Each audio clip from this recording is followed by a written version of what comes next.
Hey, welcome everybody. It is a combined Rum and Coke Night controversy night. Yeah, I was tired yesterday because I was doing housework like a good part of the day, and I was worn out. So I figured might as well just kind of do a combined one tonight. I figured, we needed a topic for tonight because people want to do Rum and Coke because they just want an excuse to drink, and most of us want an excuse to actually have an actual discussion about something. So I figured take what I was going to do yesterday and put it tonight and make it into more of a free-for-all because we've all had experience with Karens. We've all had experience with people that we find to be morally reprehensible, and that we don't know whether it's just because of a sense of entitlement or because of environmental factors, or if they're just shitty people in general, and or worse, they're mentally unwell, in which case that's going to be the question tonight. If they are mentally unwell, how much moral culpability do they have for their actions, especially when they get into their racist rant, or especially when they get into the things that we find egregious when we look at a Karen, and then by the way, that includes Kens too.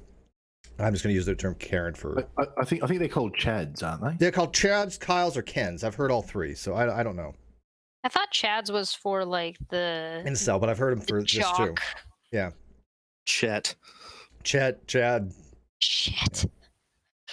Yeah. So anyways, we're kind of going to dive into this because I do want to get into a little bit about the free will indeterminacy and determinacy, and how much responsibility we have for our actions, and it's predicated upon just having the physical attributes of the brain or of the mind itself, if it's contingent upon physicality, right? If you're a materialist, then everything we do is based upon material things, and so are we responsible for our actions, especially if being mentally unwell is actually due to physical issues like a brain tumor or something on the physical substrate? Are we responsible for that? Because we have no control over that, right? That's not that's not free will at that point, because we're having something that is limiting us from having a free choice. Which, by the way, I don't accept free will.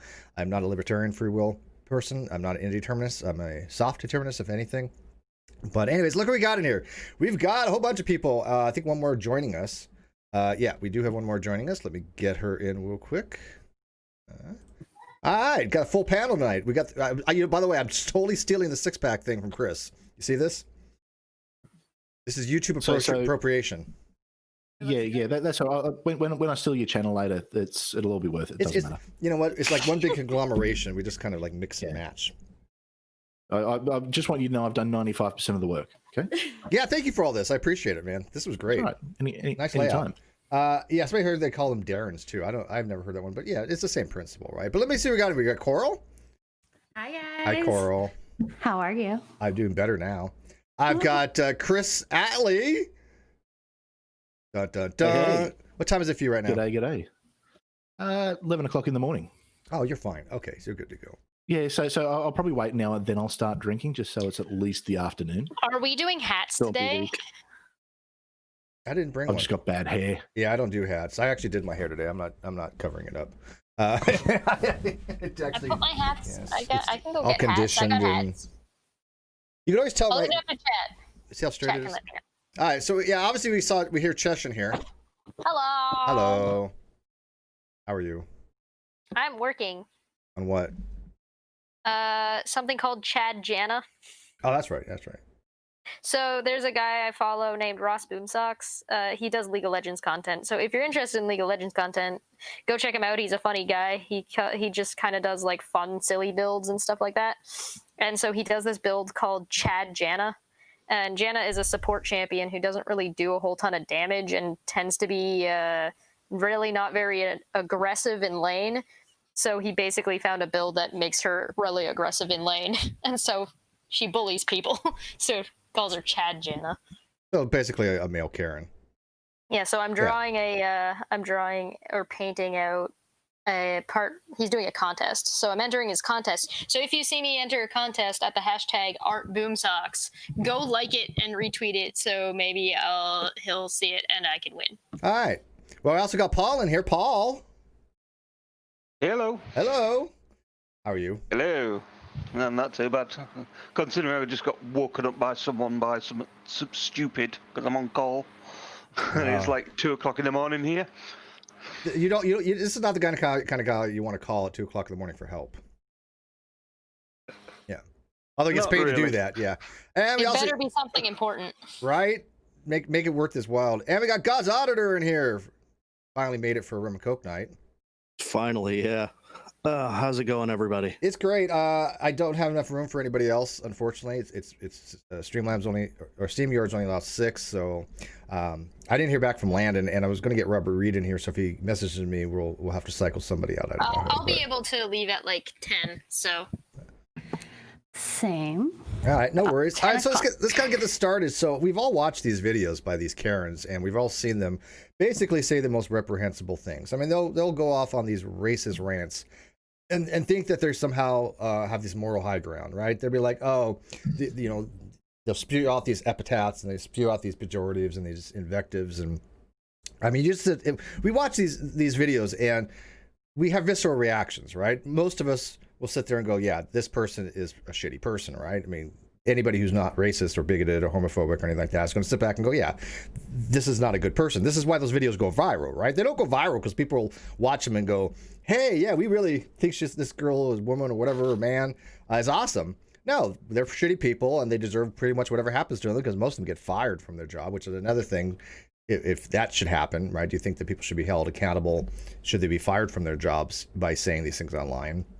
But let's kind of start off by kind of telling people our personal Karen stories. How that work? Chris, you got any Karen stories?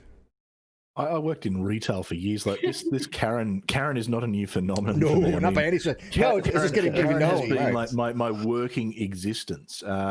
So yeah, and then having involvement in politics as well. Holy shit, do you see some Karens there? It's just like Karen central. It's I used to like it when I wasn't the manager because I could just go and palm it off to someone else. Can you deal with this freaking lunatic for me?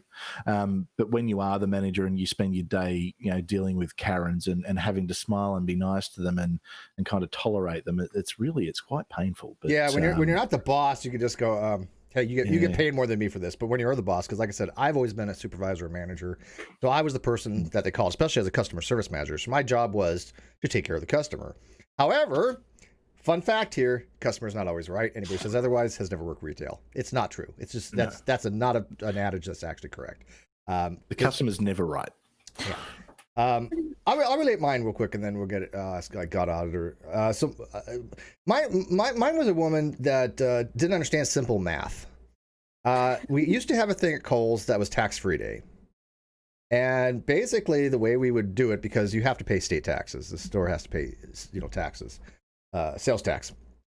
And so we would just basically give them additional 10% off, then the whole thing, and that'd be above any other discounts, right? So usually they don't stack, right? If anybody who's been to Kohl's know that if you get like 30% off, that's what you get, right? But then we had to do an additional 10% off, which would be cover their taxes, right? Taxes was 7.75, I think here, give or take, or 8, something like that, 7.75, and 10% is higher than that, if I'm not mistaken, correct? Oh, just a little bit. So this is how we got around that, right? Because we can't just take off the state tax, because anybody who brings something up and you totals it, there's a number that comes out that says sales tax. That is actually on a separate thing on your reports. That literally goes right to the state franchise tax board, and so they know everything that we make. They know every penny, and so that's how we would do that. And there's nothing wrong with that. It's nothing, But she was just like, but you're not giving me tax free. You're just giving me a credit. And I'm like, yes, but we're paying for your taxes. What we're doing, we're not paying taxes. We aren't on the government. We can't turn off taxes. But that was just a nightmare. I mean, it was just like she was writing corporate, and she would come back all the time and run the same argument, and it got old because, again, she does not understand it. When we say tax free, we're not saying that we're not paying taxes. Karen arguing like that and then going back to that same store. Yeah, they do. Oh, it's they always go back to the same store. They always come back. Oh, right. You get to know these people by name, your Karens and these critical customers. Yeah. Because they come back like this everywhere, and they still have to shop. Yeah. And once you start, here's the thing with, I'll call them critical Karens. Those are the ones that keep coming back. That's my name for them. I just made it up. But for the critical He's coining that term. yeah, hashtag it's probably Karen. out there somewhere. Half the shit I come up with, you know. So like you have a regular Karen, but a Karen that comes back for multiple passes is called a critical Karen. Right, yeah, from a nuclear like a mini stuff. boss. Well, There you go. you know, a lot of stuff I come up with, I actually check in Google to see if anybody else has before, and a lot of times like, damn, you know. But yeah, so a Karen that keeps coming back, once you deal with them, right? Most of the time, no matter what, they always want to go back to the same person. It doesn't matter whether you helped them or not. For some reason, they feel like there's a familiarity there. It's weird. But anyways, that's oh yeah, and I guess I was telling you guys earlier, I had a guy that was living in England and he bought a pair of socks and he mailed back one sock with a hole in it to get a refund. He mailed it back. I don't know how much that must have cost him. He's like, look, this sock has a hole in it. I want a full refund. And This one. it's like, none of this works this way. Who does this? That's what I'm saying. These a lot of these people, I think, are just not mentally unwell because nobody in their right mind would be doing this stuff. Oh yeah. You mean mentally well? No, mentally. Well, yeah, they're not mentally well. Yeah, I've been Well, drinking. like the one that I was telling you before here, like she couldn't understand the basic math of, you know, we're working in a pizza restaurant. She just orders her pepperoni pizza. It's been a minute and a half. She asks me where her pizza is. And it's like, lady, I need to take 2 minutes to fabricate the pizza. It has to go through the oven for 7 minutes and you're behind 20 other orders. There's no way that there's enough time, and since you ordered it, for me to give it to you. And so, oh, well, those pizzas are coming off right now. Just give me one of those. Like, no, those are getting delivered. Those have to go out the door because then someone else's is late. You have to get in line with everyone else. So what makes you think somebody like that? Okay, let me ask it this way. What do you think is in that mind of that person to give her such entitlement? Do you think she's entitled that way? Low-level sociopathy. Okay. Yeah, no, that's fine. I don't think that they can look beyond their own point of view. And so they just think immediately, and coupled with the whole culture of the customer is always right. So you have to pull out some kind of magic wand to make them happy because, you know, they've paid their $20. So therefore you're their slave for, you know, the next 15 minutes. Yeah, they're the same kind of people that go up to a cop and say, yeah, you know, you work for me. And the cop's like, no, I don't. Get the hell out of my face. That's a stupid. I pay your salary. Yeah, no, you don't. Yeah, when I see your name on my check, then, well, you know. Even then. So Coral, do you have any like Karen stories? Or by the way, have you ever been a Karen? I don't know. I would say no, but I'm sure in someone's view I was. But okay, have you ever asked? Have a Karen story. Have you ever asked to see a manager? Because I think we've all done that. But it's the way you can do it where you don't come across sounding like a Karen. Yeah, because I think that way too. to. I'm like, okay, I don't want to sound like an asshole here. There was one time that I did, and it was specifically because I had already been on the phone over a couple of days talking to customer service reps, and I finally got to somebody that I could talk to, and they told me to call them back the next day. So I specifically asked to talk to the manager because I was already talking to the manager. Yeah. But that was like I was like, listen, I have a case file. Here's my number. I was told to call back and to specifically talk to this person. Can you please pass me through? I know for a fact that there's nothing you can do to help me. There's not like I need to talk to the person on the other side of this. Can you please move me nothing through? wrong with that. All right. So what's your story, Coral? I have a few, but the one that is my funny one, and it's halfway my fault. I was the world's worst waitress, and that is because I'm not good at it. I tried really hard. I love the talking to the people part, the remembering of what people ordered and where they were sitting. Not the best. So it was like my first week, and I was working at a seafood joint over in Cape May, New Jersey. And I don't eat seafood. And they have wine. They serve wine a lot with the foods and stuff like that. And I don't drink wine. So here I am, just turned 21, just learning the wine names and stuff. I'm brand new, very green, trying to figure this all out. And I just got training. Oh, it's like, okay, so this is a a Pinot Noir, and this is how you open the bottle. And I was really excited because I was learning all these new things. And I'm like, oh, maybe I'll go into bartending. Who knows? Like, it'd be something fun. And I go up to one of my first tables, and this lady, I swear it was before the meme and everything. Hair, asymmetrical bob on the side and everything, like in her upper 30s. I hate it when an entire person or entire group of people just ruin a hairstyle for everyone else. I was just like, but in my naivete, I had no idea that I was being introduced to a wild Karen, because she didn't seem like one at the time. She was very, I would say, charming even. What would you recommend? And those type of things. She's the type that went down to the Cape for the weekend or whatever. And so she orders she goes, yes, oh, I think I'll have that. And let's do a Pinot. And so I was like, oh, awesome. Sounds good. I'll definitely go get that for you. And, I finished up everything else, and I went and I opened up the bottle, and I was just so excited, and I brought it out to her, and she goes, what is that? I said, this is what you ordered. Here's your Pinot. And she goes, no, I ordered a Pinot Grigio. And I was like, and you brought the Noir. Yeah. There's two of them? Yeah, the Pinot Grigio, Pinot Noir. And she looked at me and she's like, shouldn't you know that already? And I'm like, no, this is my first week. I do now. I'm like, I do This now. is the popular one. I had no idea. You are meant to have mind reading But ability. then I looked at her and I go, but you knew that there was two of them? And she goes, well, of course. I said, then why did you just say Pinot? How am I supposed to know which one you want? Right, because I'm like, come on. Like, I mean, it was partly my fault, but seriously, why are you being a twat like that? It's just stop.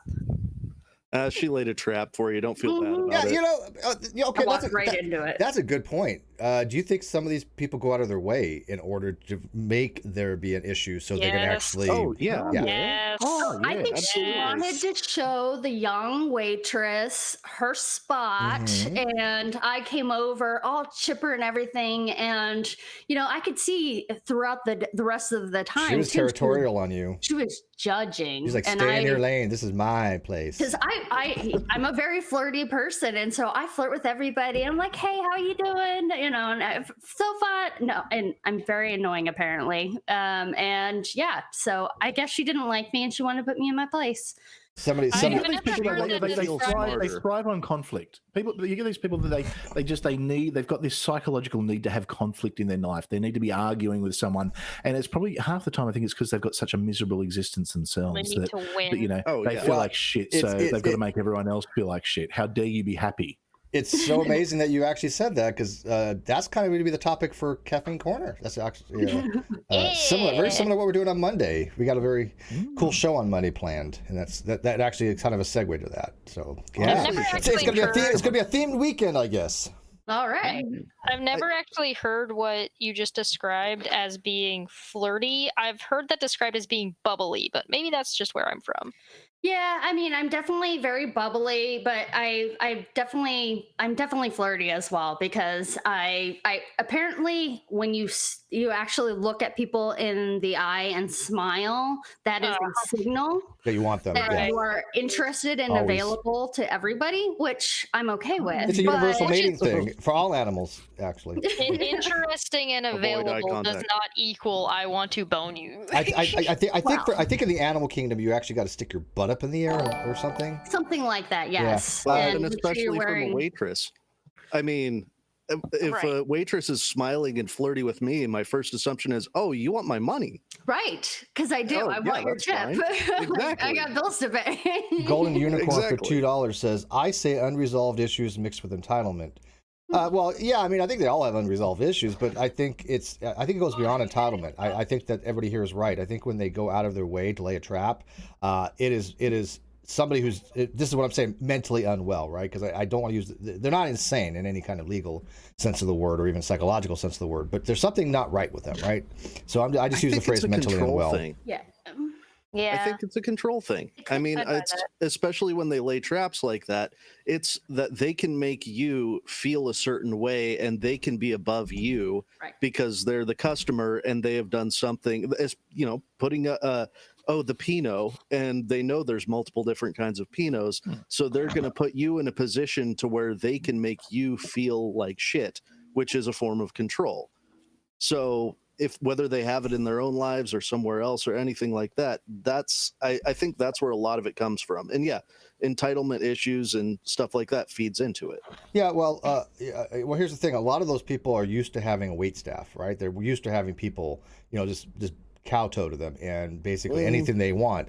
Especially like I was born and raised in the get that.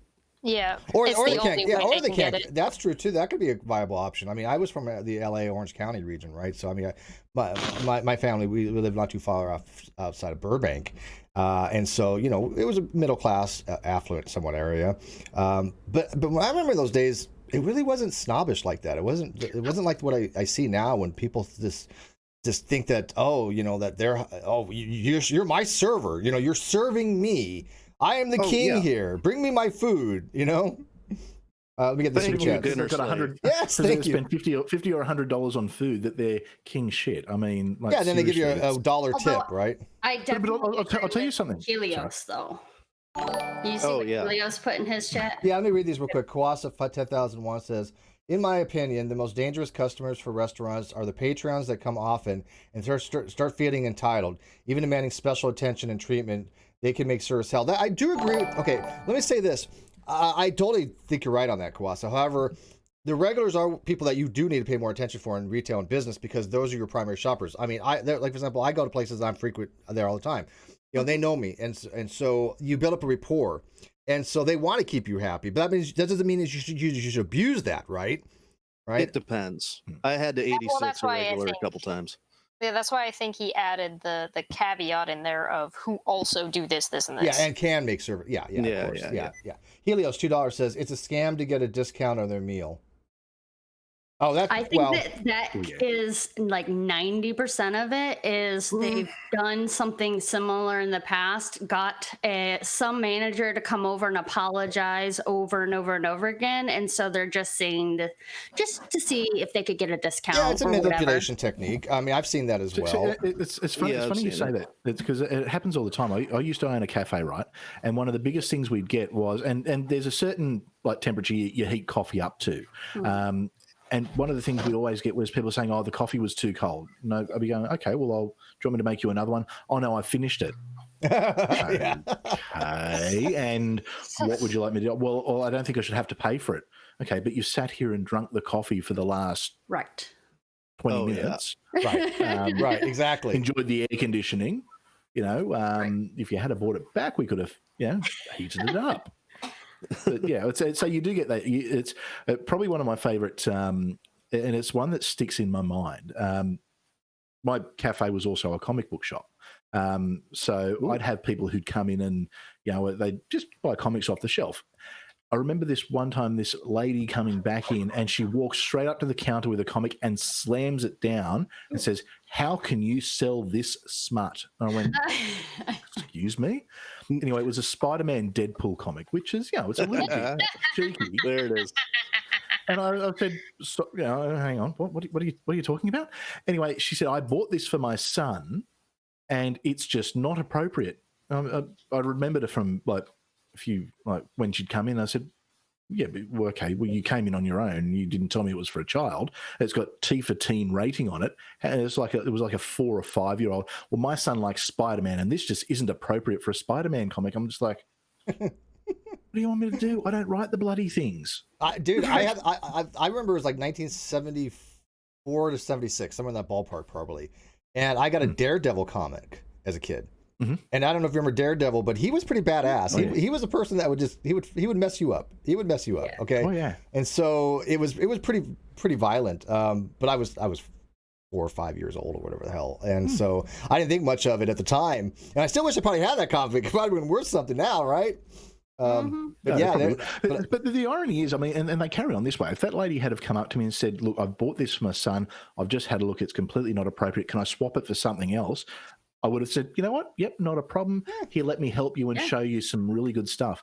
But instead, she left with a comic she didn't want that she probably put in the bin and a "go and fuck yourself" from me. well, we get the same thing all Which the time. you can do when Andy. you own the joint. You Look, can't do that when if you you have okay, anybody who's ever bought clothes for a woman who has ever bought clothes would know this is that different manufacturers label things different sizes. Oh yeah, it's so annoying. Don't ask me why this is the case, but a medium for one brand is a large for another or small for another. There's no consistencies. I swear to God, this is the truth. And men out there, ask your wives, ask girlfriends. They'll tell you this. It's just the way it is. But I seen it. yeah. But they'll like hold you accountable. It's like, I bought this and it's a medium and it's really, too big for me. And I'm like, okay, so let's swap it out with the larger one. It's a different brand. It's like, what do you want me to do? Contact the manufacturer to have them change their whole way of doing things? It's weird that they think that for some reason that there's a problem there. It's like, no, this is how they do it. There's no one set size. And so this is how this company particularly goes. They go like I just happen as a man too. I bought I bought some fresh undies, right? And I ordered a medium because usually I'm a medium in a Crofton bar, which is about a 34 to 36. Well, I got a 32, 34. These are they're mediums, but they're actually like a small. Right. So they're a little tight, but they're wearable, right? I'm not going to complain about it. They're tidy Oh, whities. hey, they're comfy. I mean, they're still comfy. So, Fresh underwear is great, putting right? Too much pressure in areas. You're Well, right. I didn't get like a 28. That would kill me. But the point being is that I'm so used to one size, a medium with a Crofton Barrow, which is usually about a 34, 36, that when I got a medium that didn't have anything like number wise on it, it was a little bit smaller. So it can happen to men too, women. But but to have somebody complain about those types of things, it's just bizarre. I had a male Karen come in, and I don't know if we're calling them Chads or whatever. I always thought that they were Kevins because they, the ones that are not as bright were maybe called Kevins, but I don't know. But there, when I worked at a chocolate shop for a while, we used to give away free samples. Do you like a taste? And I never, ever would hand a taste of chocolate to a child because I don't know if they have any allergies, and your ass is not going to yell at me for the fact that, your kid has allergies and you didn't tell me. So I always would turn to the parent and say, would you like a taste of chocolate, to the parent? And if the parent wanted to then hand it to their child, I'm okay with it.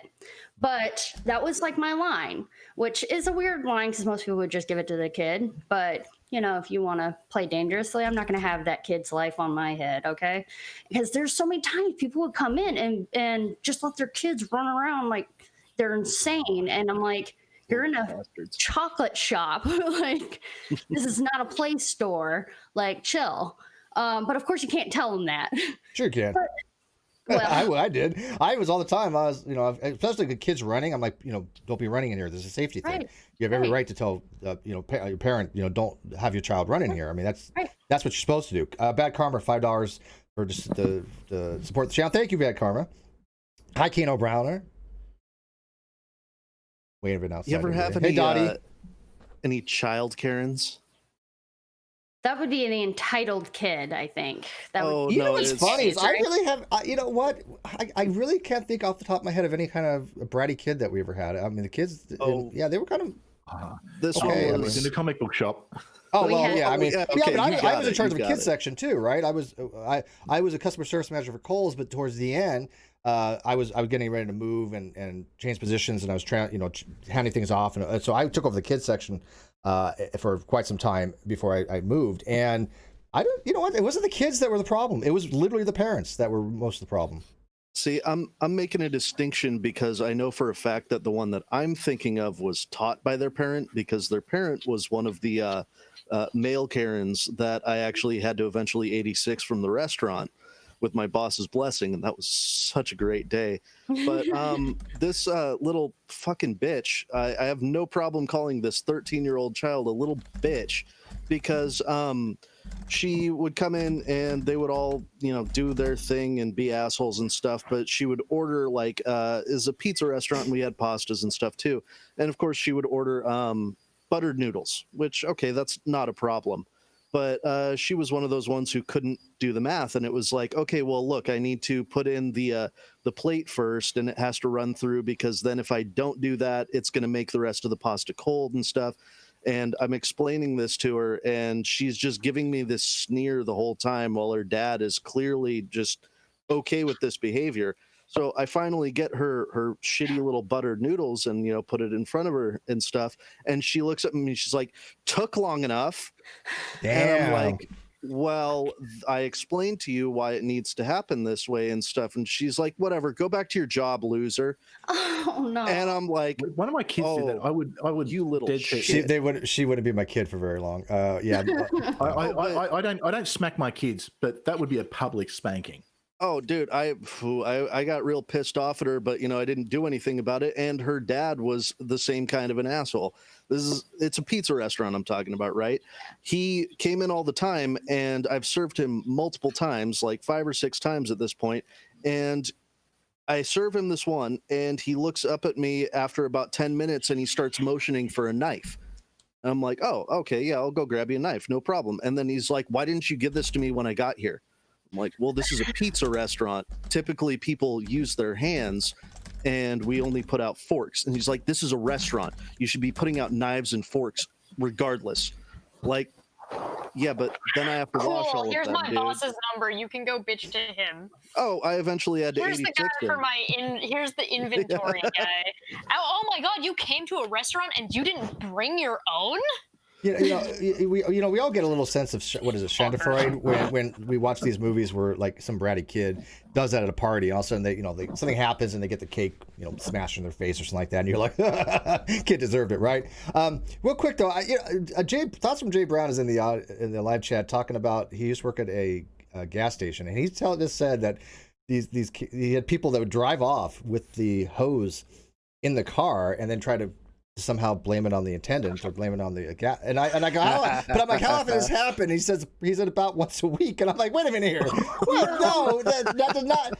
There's no possible way that happens. That may happen once a year at a gas station. I can't imagine it being that frequent. I mean, do gas stations really have that happen that often? Would people drive off with the hose? I mean, I can't imagine it happening that often. Does it really? I don't know. I think I think it happens more often than you realize, because Really? I mean, think about how many times that you've accidentally left, say, a credit card or something like that. My thing was like leaving a cup. Leave a cup on Not the. even once. You never left your like, cup on your car. Groceries, yeah, cup on the top of the car. Things like that. I mean, people sometimes are just absent-minded. I did it not that long ago. I gave my card. We got all the food. They did not give me my card back right away. And then as I was about to drive off, the guy's like, hey, here's your card. I was like, oh, shit. But the guy behind me is acting like an asshole. And so I was like, well, I don't want to back up because the guy's already pulling forward. And I'm like, I'm not about to start a crash at the drive-thru over at like Taco Bell. And so I was like, okay. So I drove around. And then I went in and then apologized because I was like, oh my gosh, I am so sorry. I watched this video the other day. It was hilarious. The person pulled up in a van. The gas tank the gas tank was on this side. And the pumps was on this side, right? And on your car thing, if you have a little arrow, the arrow points to the side where your gas tank is. So what this person did was they got out of the car, they realized it was on the other side, so they drove around and came around the island, meaning they're still on the opposite side. And she did it like 4 times. Exactly. I'm like, oh god, that was amazing. I've done that one of the before. funniest things I've ever seen, because I'm like, this person cannot be this stupid. How are these people allowed to do like? I don't know. That's what I'm saying. That should be part of the driving test, right? Why do I give a crap? Maybe not 4 times, but I've done that at least twice. Maybe once or twice, but holy cow! Yeah. It's like the things that you take a test for your driving exam. Nobody's ever. Do you really need to know half the stuff on a driving exam? No, you're never going to ever need to know that kind of stuff. But that kind of stuff is like you need some practical training for that kind of stuff. It seems. Or not put your thing back on. You need practical training to know what left and right are. Yeah, to know where your gas some station people is. on the do, yeah. cap again. Like sometimes you forget and it's still on the thing, you know. So I don't know if you guys can tell, but my mic is completely falling apart. There's tape on it here too, and like the jack is just completely jacked at this point. So I ordered some Nicely new done. cheapy ones. So hopefully, we'll see. It sounds good except for the popping noise every time you move. Yeah. It is clear. Yeah, I can imagine working at a gas station. What kind of Karens you get there? Oh no, the worst place of all is the post office. And I'll Yeah, break that's gonna it be down bad. to it's not just because it's the post office, it's because think about every Karen that there ever is. They don't all go to the same restaurants, but they all go to the post office. Oh, that's a good point. Oh, it is a pure numbers game. Not only, you know, a given pizza joint is only going to have what, like maybe 5,000-10,000 customers. Yeah, the post office has what, 327 million. So Right. they all have complaints about the post office, and no one is ever correct there. Have you ever done something where you've tried to like mitigate a wild Karen, like mid Karen? Yeah, I actually got the upper hand on her. What happened? Physically. Well, no. Well, okay. So she came in and was bitching, or she tried. Okay, beginning of the story, she tried to come in. It was 10:30 in the morning, and we opened at 11. And my now wife was sitting there at the bar before I opened, and I'm getting stuff ready. And so she tries to come in, and I'm like, "Hey, we're not open yet." And my wife says from the background, like, "Oh yeah, we're not open till 11." And then so they leave and come back half an hour later, and my wife's still sitting there, and they come in, you know, I take their orders and everything, and bitch Karen is like, "Who is she?" And I'm like, "She's just a person," because I don't want to get too much in trouble for anything. And it's like, "Well, she needs to leave." I'm like, "Well, she's sitting at the bar enjoying a soda, so she can stay there." And then she's like, "We've been coming here every Sunday morning for the past 6 months, and it's always been open at 10:30. I'm like, I've opened every Sunday morning for the last 6 months, and I've never seen you before. She's, "Oh, who's the manager around here?" "Well, ma'am, I'm the manager for today." "Well, we know the owner, and we want to talk to him." I'm like, "Oh, you know Phil?" You're like, "Yeah, we know Phil." "Really?" "Because the guy who owns this place, his name is Zeke." That's like a reverse Uno. Oh yeah, she really shut the fuck up after that one and enjoyed her food and left 0 tip and took the fuck off with her fucking family. You know, it is kind of okay. So there are times where somebody might talk to, you know, one of your managers or the owner of a business, and most of the time, in my experience, they've supported me, right? You know, because. Oh yeah, yeah, but there, you know, because here's what happens when you don't, and I've seen this happen in management. Because I've worked with shitty managers, and unless the person, unless the associate has really done something incorrect, right? Violated procedure, didn't take care of the customer the way they should, you don't want to embarrass them, right? Even if they did, you still you don't you do that in private, right? Yeah, there's ways to handle it. Right, you there's ways guys to are on the handle it. same team. Yeah, so you just basically say, you know, I've got it covered, and I'll be like, look, I'm going to go to do this for you. I'm going to override this like that, but you're not going to like blame anything, and that happens. You have to override certain times, but. If the customer isn't right and the associate is doing everything that they're trained to do, right? You need to support that associate. I mean, even if you have to override, and even if you decide to look, I'm going to override this as a manager, but you want to make sure that the customer knows that the associate did everything right, and you want to praise them for it, because if not, you have very unhappy, you know, associates, and that's I couldn't stand. I mean, I did retail 20 years, and that one of my biggest pet peeves is how associates are treated, not just by the Karens, but by the managers. They can also be Karens too. Oh yeah. I used to try to like my trick to try to like de-escalate Karen issues is to like play dumb, but in a way that's like really apologetic and like I'll definitely figure out a way that we can solve this and like do it that way. Yeah. 90% So of you the play time, the little game, you know, you already knew how to do it. You're like, you know what, I'll figure this out. right? I've definitely heard the the advice to never apologize. You never do. You never do in retail. Never empower a Karen. But I Never. do. I will say, you know what? I'm so sorry. I think that was probably my mistake. But you know what? Let me try to figure this out. Nope. And then I Don't do that. That's not how I would word it at all. It worked 90% of the time. And 90% of the time, I never gave discounts. Especially if there's an accident. You gave them power. Yeah, but here's the thing: if there's an accident, right? Anybody in retail would know this, in California at least. You never say you're sorry, because there's an admittance of culpability there that could be legally used against you if they decide to sue. Now, it doesn't happen often, but you can't do it. But you know, I don't mind apologizing if there is something wrong, right? I mean, that's fine. I'm okay with that, right? I'm not sure to say you never apologize. I apologize for everything. Yeah, but my thing is you don't. You got to get on that. I don't do that at all. Look, if there's an actual mistake, yeah, you know what? Hey, you know what? Totally sorry. Let me fix it for you. But if it's them wanting something as a favor, for example, like I always said, like percentages don't stack, right? And again, they don't know math. They think if you have a coupon for 50% off or something like that, and you have another 50% off, they think it's free. And it's like, no, that's not how it stacks. 50% off plus an additional 50% off is 75% off. You still owe money, okay? Steve, we even experienced this recently with people who don't know why the number is 90,000. Is 30, 60, 90. 30,000 times 3 is difficult, I guess. But you're right. People don't understand these percentages and numbers. And so, but if you say, look, you have I knew what I was able to do, right? And one of the mandates as a customer service manager for certain companies is that you are allowed to do whatever you think is reasonable to do to take care of the customer and talk about the ramifications later. I could think in 7 years, I only really had, I had done something that only made twice questionable, where they really said, you know, is this really the best thing? And they didn't override it. But other than that, I could do whatever the hell I want to take care of the customer. Nobody ever questioned what I did. That was my job. I had the final say, pretty much. And so let's say somebody did have a 20% coupon, right?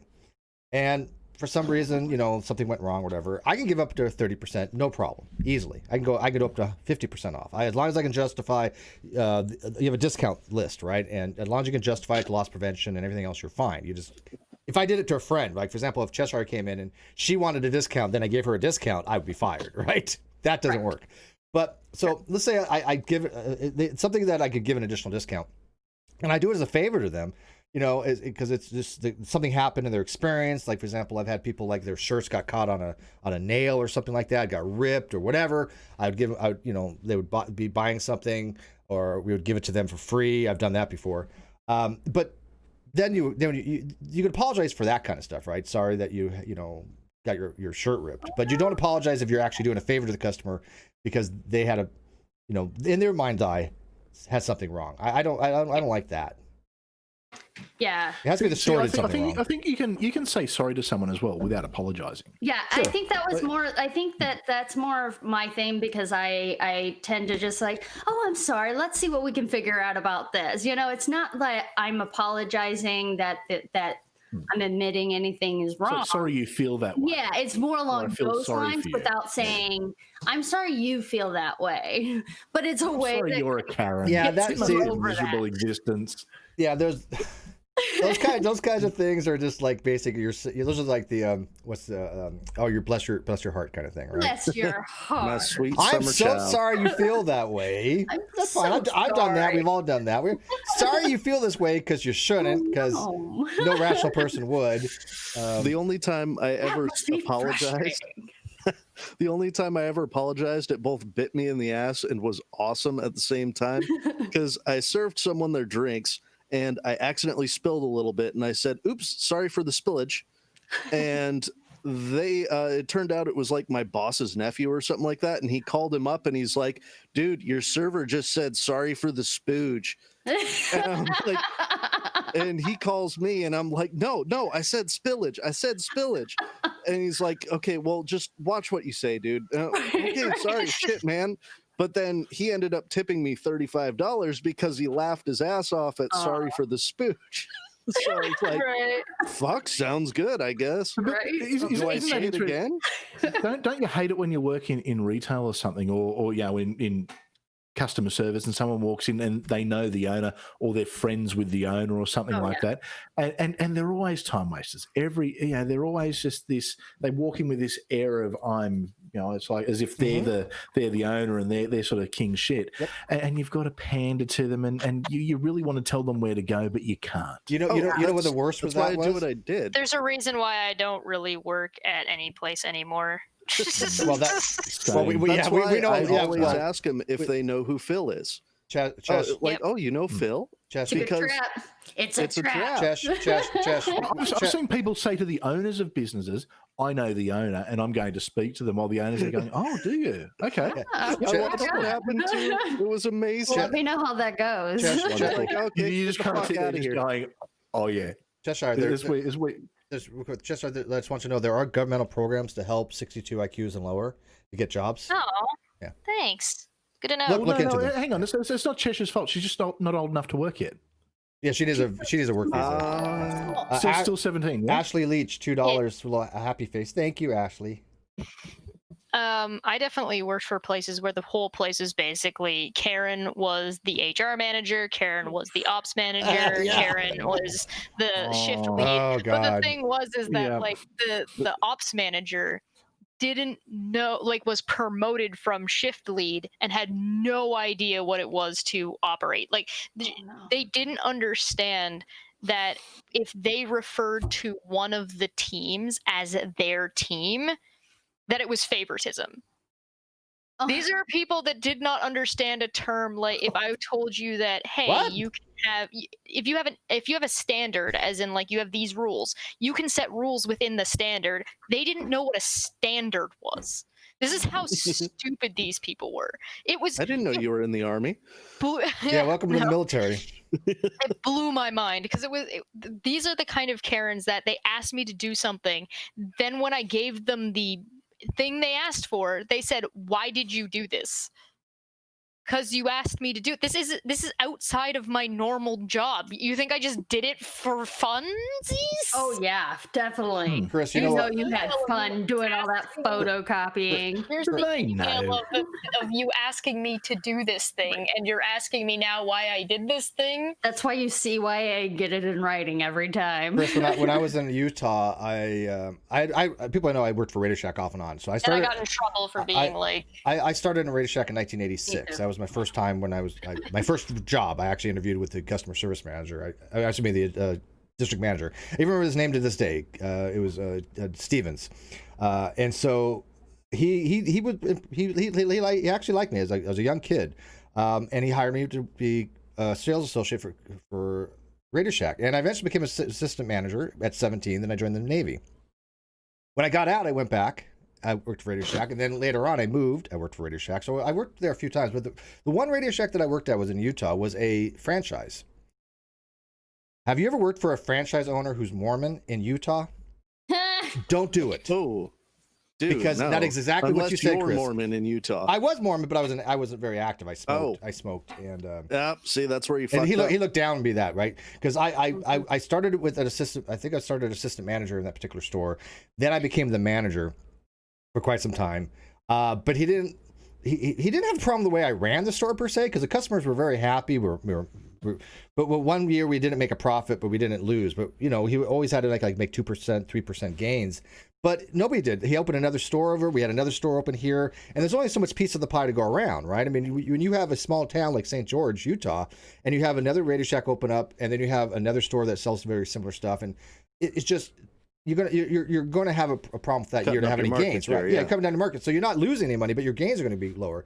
But anyways, he would have people all coming all the time that would from his ward and expect special favors and stuff like that. And I'm like, no. Yeah. And then I get a call from him, because why didn't how my friend called me up, blah blah. I'm like, first of all, this, I'm thinking to myself, these are customers. These are not your fucking friends. Okay, don't mix business and play. It drove me nuts when people do that.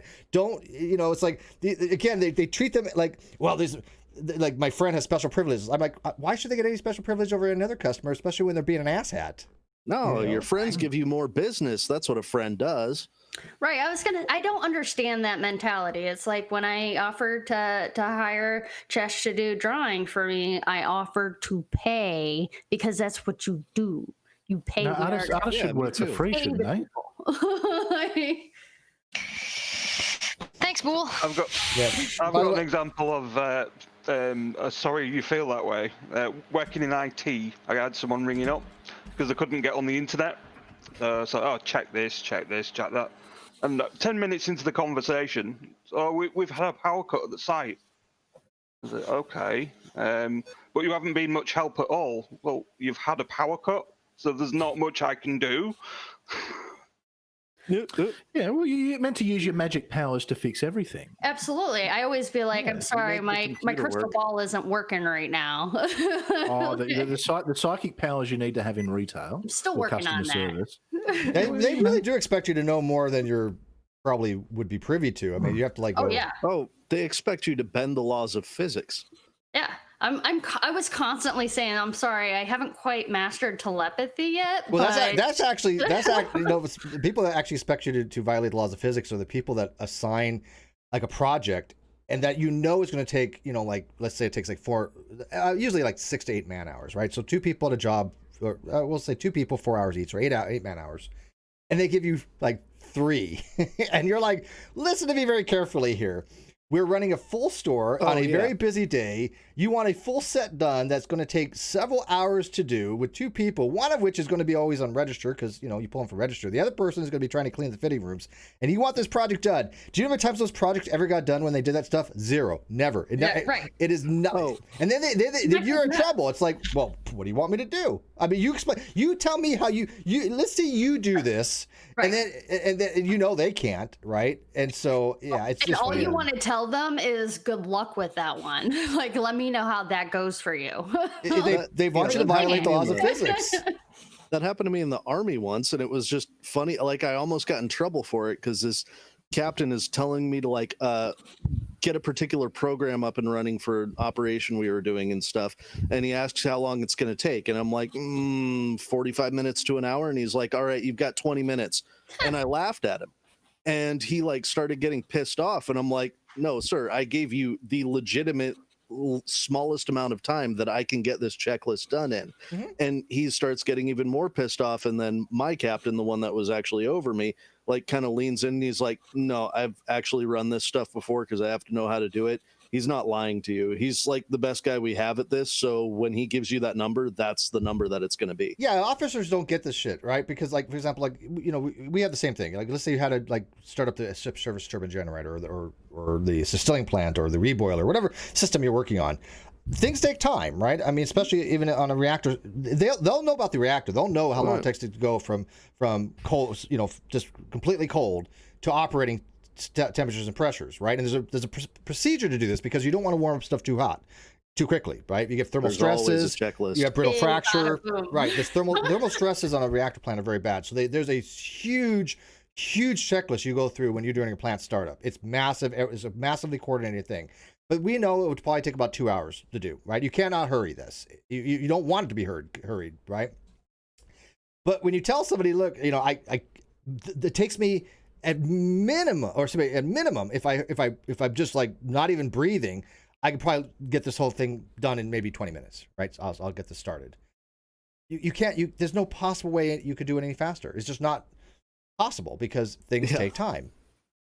But they don't get that. Some of them. Officers want to try and light a fire under your ass because that's good leadership. Yeah, that's what they think. It's like the newer ones are like, no, I want you to do it at halftime. You're like trying to claim, no, it's not going to happen.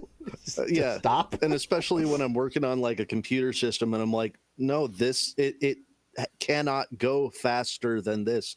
It doesn't work that way, sir. That's not how I'm any trying of this works. to be very respectable as I tell you this. Do you know who trains the officers? It doesn't work that way. I know God's auditor knows, but do you know, Cheshire in the military? Do you know who actually when you're out and in the fleet and stuff like that? Do you know actually who trains the officers? It's the enlisted. The other officers? No, fuck no. Nope. No, fuck no. Nope. They don't know nothing. Nope. It is the enlisted people that have the expertise. They're the ones that trains the officers. Right. Officers Officers are there to be responsible for Yes, things. they're not there to understand everything. That's just They're there to be, have someone on the ass or someone's ass on the line. yeah. Unless they're like the chief engineer, when but most of something the goes wrong. officers that are There's just the management. they're Yep. And when I say management, they're not actually managing it. They They're just middle stand there and they take credit for everything. And the MK1s and the chiefs are normally the actual manager. 82 has it right. It's the senior enlisted, right? So basically, if you're an E5 and above, you have a lot of responsibility to train. I was E6, so that was especially you're the ones that actually.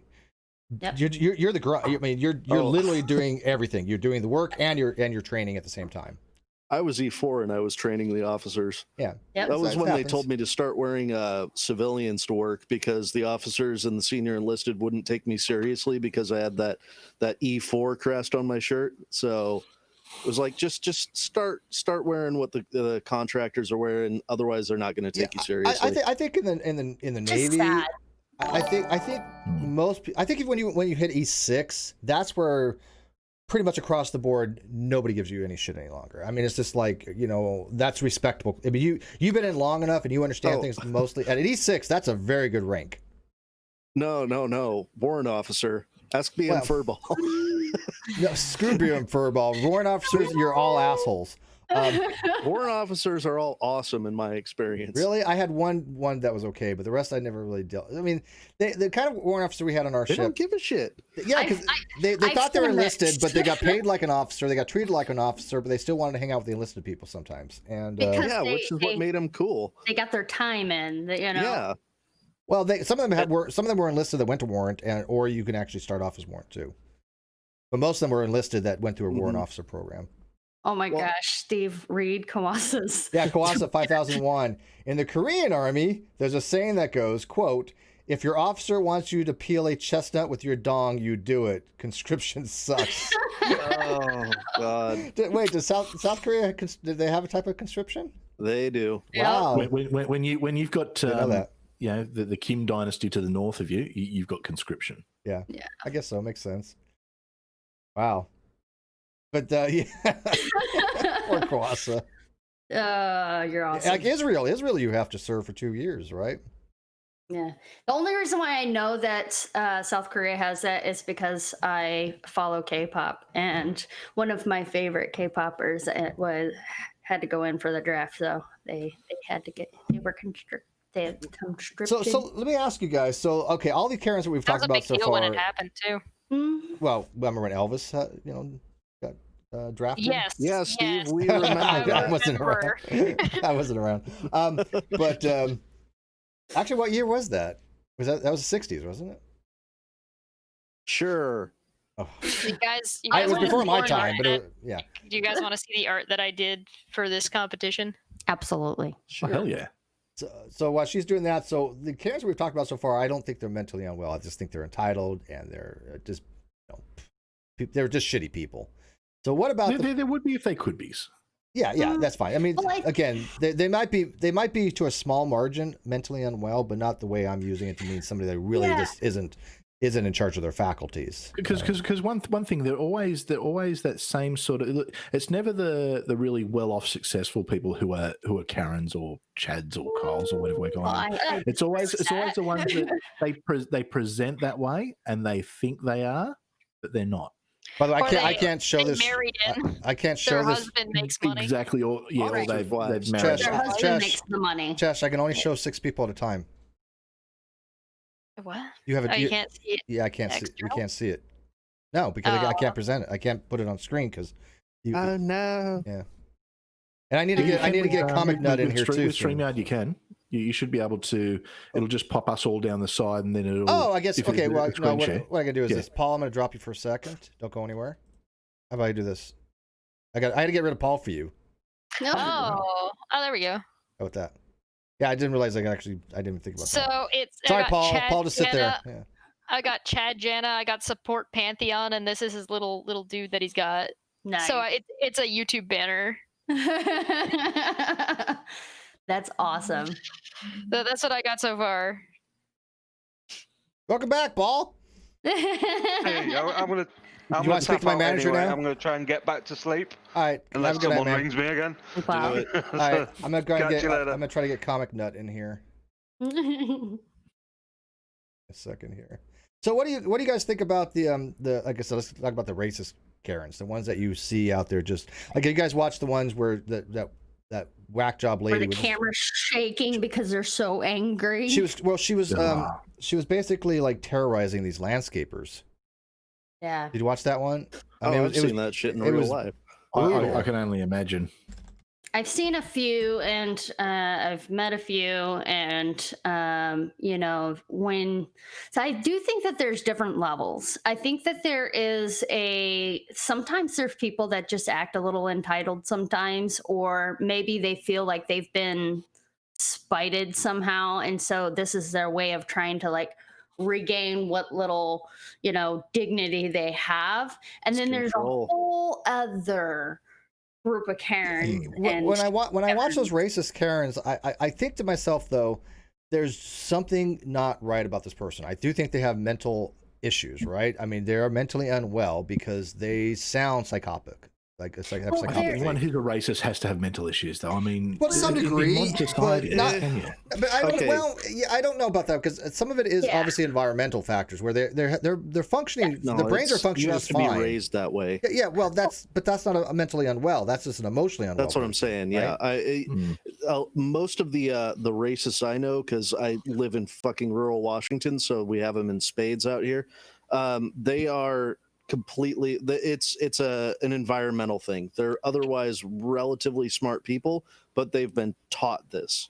Yeah, Yes. I mean, there could be like some indoctrination a little bit with the culture that they grow up in. You have the religious thinking where they've been enabled. And I look, think look who enabling is joined us. wrong. the other one that I was going to give was, you know, when you have someone who has been used to getting it their way every single day of their life, the first time someone tells them no, they don't know how to react that, and our schools don't really teach coping skills with how to de-escalate certain situations and critical thinking and stuff like that. And look who joined us is the ultimate Karen, the ultimate. Let me speak to your manager, EBJJ Comic Nut.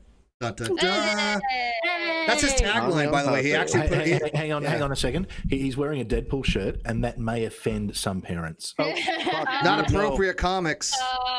Yeah, I'm just going to slam it down. So Comic Nut, how many managers have you talked to this week? Cool. Sure. it's such a cute shirt. It's too much Marvel. We need a bit more DC flavor here, you know. No, my Marvel. But I just realized I'm wearing a Captain America shirt. I want to know how many managers Comic Nut spoke to this weekend. Wow, you're muted. Mute. That's what every Karen needs. That's what every Karen needs is a mute button. Just go. Right. I don't know what's going If on. only. Can't hear you. You need to If turn. Fix it. No, dude, we can't hear you. Look at that. He's got all his cool equipment. I'm sorry, Steve, but this isn't acceptable. Can we speak to his manager? You know, I don't think you're properly trained. I need to speak to your manager, and you need better training. Yeah. And I'm going to tell you why. And I need how to this do for your job free better. now because you have inconvenienced me. And I'm you gonna should probably record pay me the for my time. entire thing for YouTube points. That's right. How are you not? How's your StreamYards is like the simplest thing. How are you not? Mic not working? And he's still talking like we can hear him. How to get somebody to show? Go up to your URL and there's a little padlock up there next to where it says StreamYards. A padlock. Make sure you have your mic set for that. And hit unmute at the very bottom of the screen because you might be muted. But if you're muted, it comes up muted, doesn't it? No, I guess it doesn't. I'm going to do the IT thing. Is the microphone plugged in? Do you have power at your home? Did you click on the And he's still talking like we can hear him. the little Have you gear? tried turning it on and turning it off again? It's okay. We can't hear you. Sign language. Hi. Hello. Yeah. Look at the very bottom. It says mute, stop, cam mic. Do you see that? Thumbs up, thumbs down, whatever. Do you see where it says mute? Is okay? Is the mute off? He's saying, "Give me a sec." He's saying, I love you, and I can't repeat the rest because I'll get demonetized. Right, I was gonna say. I gotta He actually take asked off. to speak to your manager. I'll see you guys later. All right, bye. Yeah. See it. I don't. Why is this mic not working? I don't know. Okay, so you're in StreamYard. So where you have a look at your picture down the bottom, you'll see you're there. There'll be like something with a 3 on it, the 3 line or the 3 dots on it. Click on that, and maybe try, and then come back in. Reboot your As silly as computer. it sounds, that occasionally works. It really does. No, I know that actually does work. Actually, Yeah. Oh. Or you hit the mute and unmute button a few times, and or there's the cam mic wheel down the bottom as well. Wiggle a few of the cords. Yeah, sometimes what they do is it'll pick up like whatever the default microphone on the computer originally was, rather than what you've actually got running. I've encountered that before myself. Mikey Famine says that Steve needs to refresh, or he needs to refresh. Don't refresh. Yeah, Steve. No, Steve. He needs to refresh. I need a refresh. What? Not you, Steve. Don't take your No, refresh. still nothing, dude. Comic Nut needs to. I don't know. Oh, that sucks. When he comes in and we can hear him, should we just be terrible and just go, no, Just still pretend. nothing, I have no idea. no. No, don't do Because that. then he'll leave and come back a bunch of times. Yeah. There was a Reddit. One of the I was reading. Oh my God, he came back and now he's black. What the hell? This is weird. That's what changed it. Yeah. Can you say glow up? Actually, we can't hear you, Mikey. Sorry. Damn it. Sorry, Mikey. What are you saying? Can't hear you. Damn it. Hello. Yep. I fixed. No Hey, good. Not Mikey, coming through. tech guy, fix his shit, dude. I don't know why. I'm on it. Yeah, I don't know why his mic's. He's got to get back in here then. Yeah, I think he's restarting. Okay. Yeah. So, anyways, how are you? What do you? Probably the wheel By the down way, the bottom cam mic. And I- check the settings. I am sure Mikey has a Karen story or two. Oh yeah. How much time you got, buddy? This is only. Right. We're going to sure go you another got hour it. and 90 minutes. Is, so- is Mikey the Karen or I work Dealing in with customer Karens. service. Oh, I yeah. deal with He's the Karens anti-Karen. for a living. And there's also another side group of Karens you guys forgot about. The Karens that like to call the police on everybody. Well, no, we were getting there. We were. Okay. We're talking Okay. about the barbecue. Oh, I have a timing. couple of those. Racist barbecue Karen. Yeah. I actually had an old guy Karen try to threaten to call the cops on me because I dared to walk my dog down the sidewalk and the dog's paw touched his grass. But it Wow. wasn't actually his grass. It was the Oh, grass between the sidewalk and the street. And I told him, I said, go ahead and call the how cops. do you sleep at That's night? it. I mean, This is Monster. I got a good one. You're going to I'm hell. sorry, we need to Public cancel it. property. Cancel her. Cancel it. Said had she's a- going to hell. He's going to hell. I had a Karen who was threatening to call the cops, and little did she know that the cops liked to come into our pizza joint because, we didn't spit in their food. And she started threatening this right as one of the cops walks in and starts addressing me by my first name and me by his. It didn't work out very well for her. Yeah, well, that's an empowerment thing, I'm right? going to say the best one I ever heard, and it cracked me up. And I don't know if it was a Karen, but it was such a funny Karen line, just in general. It was bloke that he'd come in and he carried on. He was doing the whole thing. He goes, "I know police. I'll have you arrested for drink driving while you're walking home." I've cracked up. It was Drink the driving funniest is what the thing I guys ever call it. heard. I'm just like, that's awesome. I'm going to remember that and use that one forever. Thank you. They won't. Because they comic must have been working. drunk. All right, Comic Nut, you working? Yeah, I should be working. Yay! Can't hear you. Still can't hear anything. Yeah, I can't hear shit, man. Damn. No, man. It was you know what it was? I shut my computer off and on, and as I was doing that, I saw I had the mute button on the actual microphone.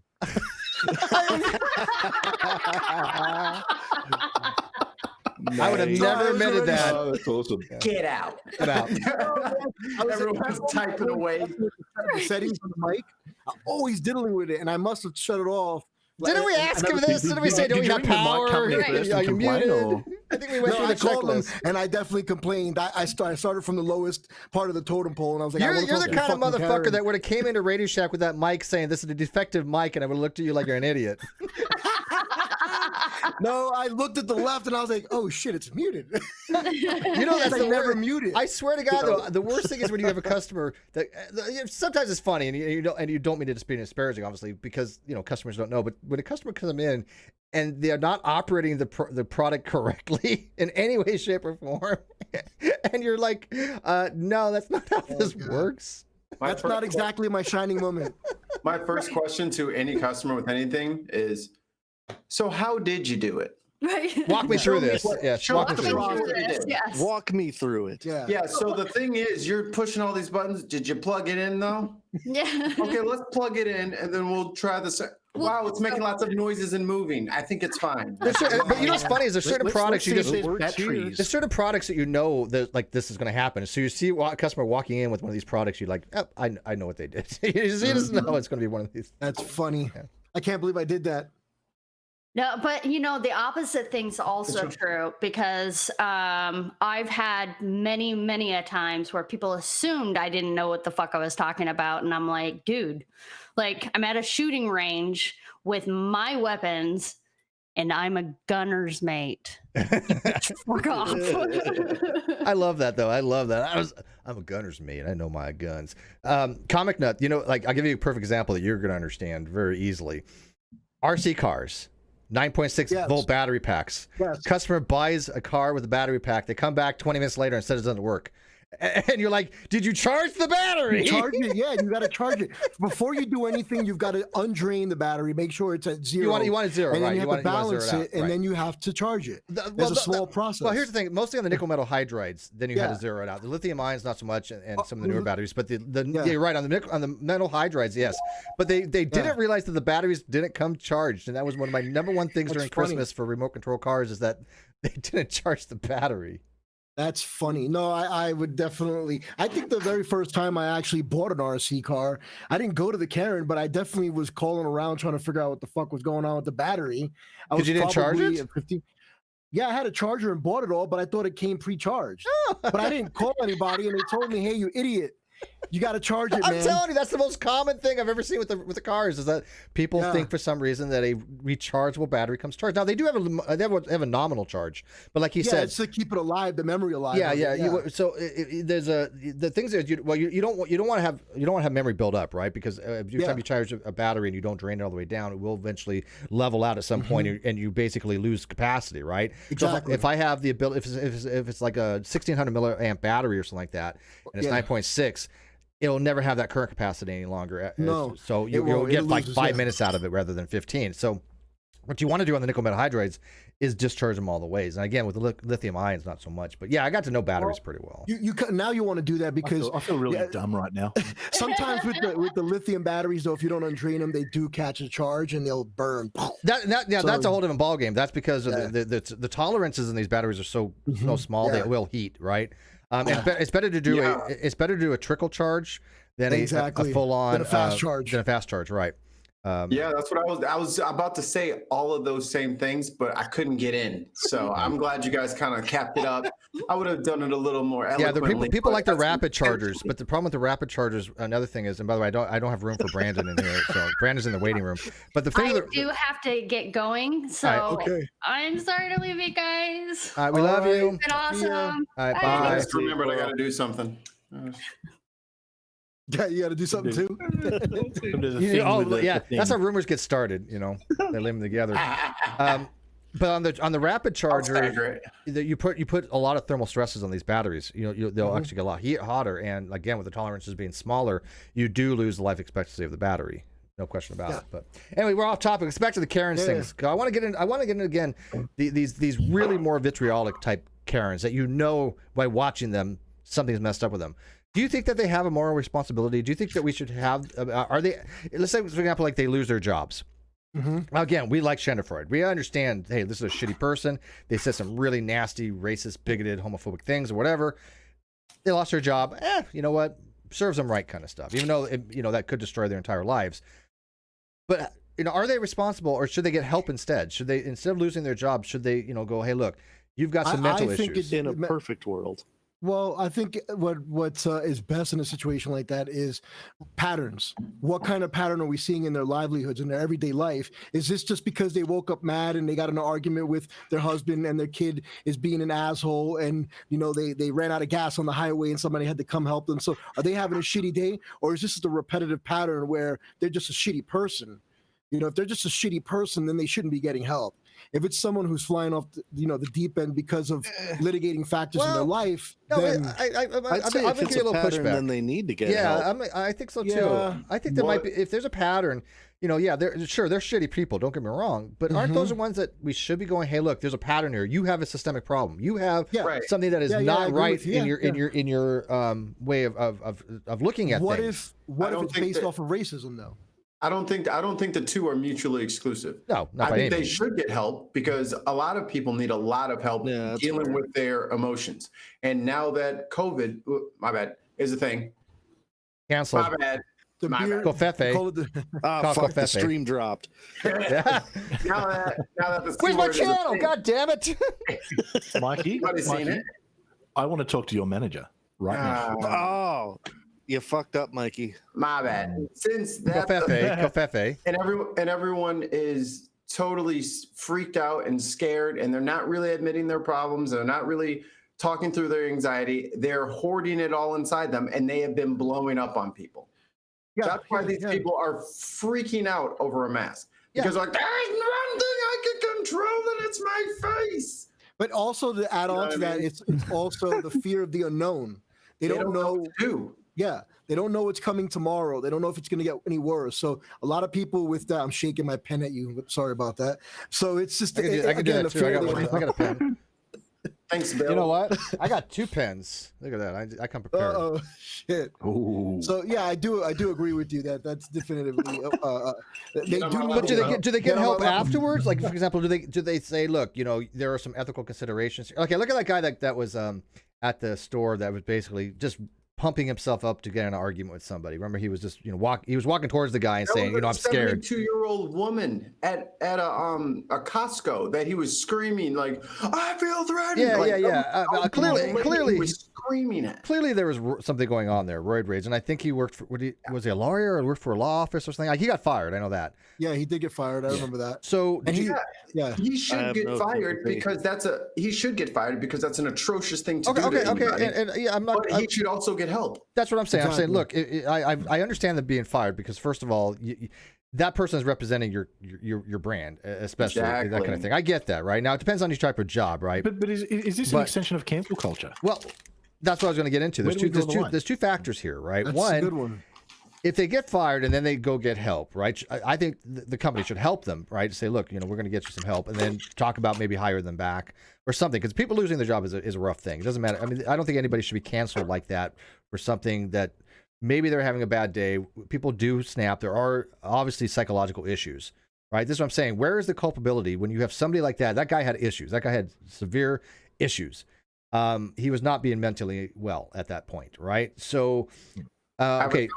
I kind of pushed back on that one. Go ahead. So let's say a cop's having a bad day and he shoots up a school bus full of kids. Cops are not allowed to have bad days. He had a bad day. Yeah. He had a bad day. I mean, the degree. The guy didn't shoot anybody. The guy was just being an asshole. Right? He didn't hit the woman or something like that. It would have been a whole different ball game. No, that cop should definitely get some mental help. Oh yeah. If anybody needs it. But there's tons for the rest of their life in jail. But if a cop just, I don't know, roughs up somebody because he's having a bad day, doesn't kill him. It's assault. That's assault. Yeah. But see, you have to hold an officer to a high standard. Right? They're supposed to be able to handle these things. They're trained for that. They're supposed to be trained. That's like when I was in the military, if I went around shooting everybody because they were chewing bubble gum too loud. That's fucking ridiculous. Oh, God, don't you wish you could have? yeah. But so you know what I'm saying? Double yum. So, you can't say that. Wait. You can't say that when you're in the military. If you say something like, God, I really just wish I can shoot all my freaking. Oh yeah, no, you're going to the site. Yeah, you're going to psych.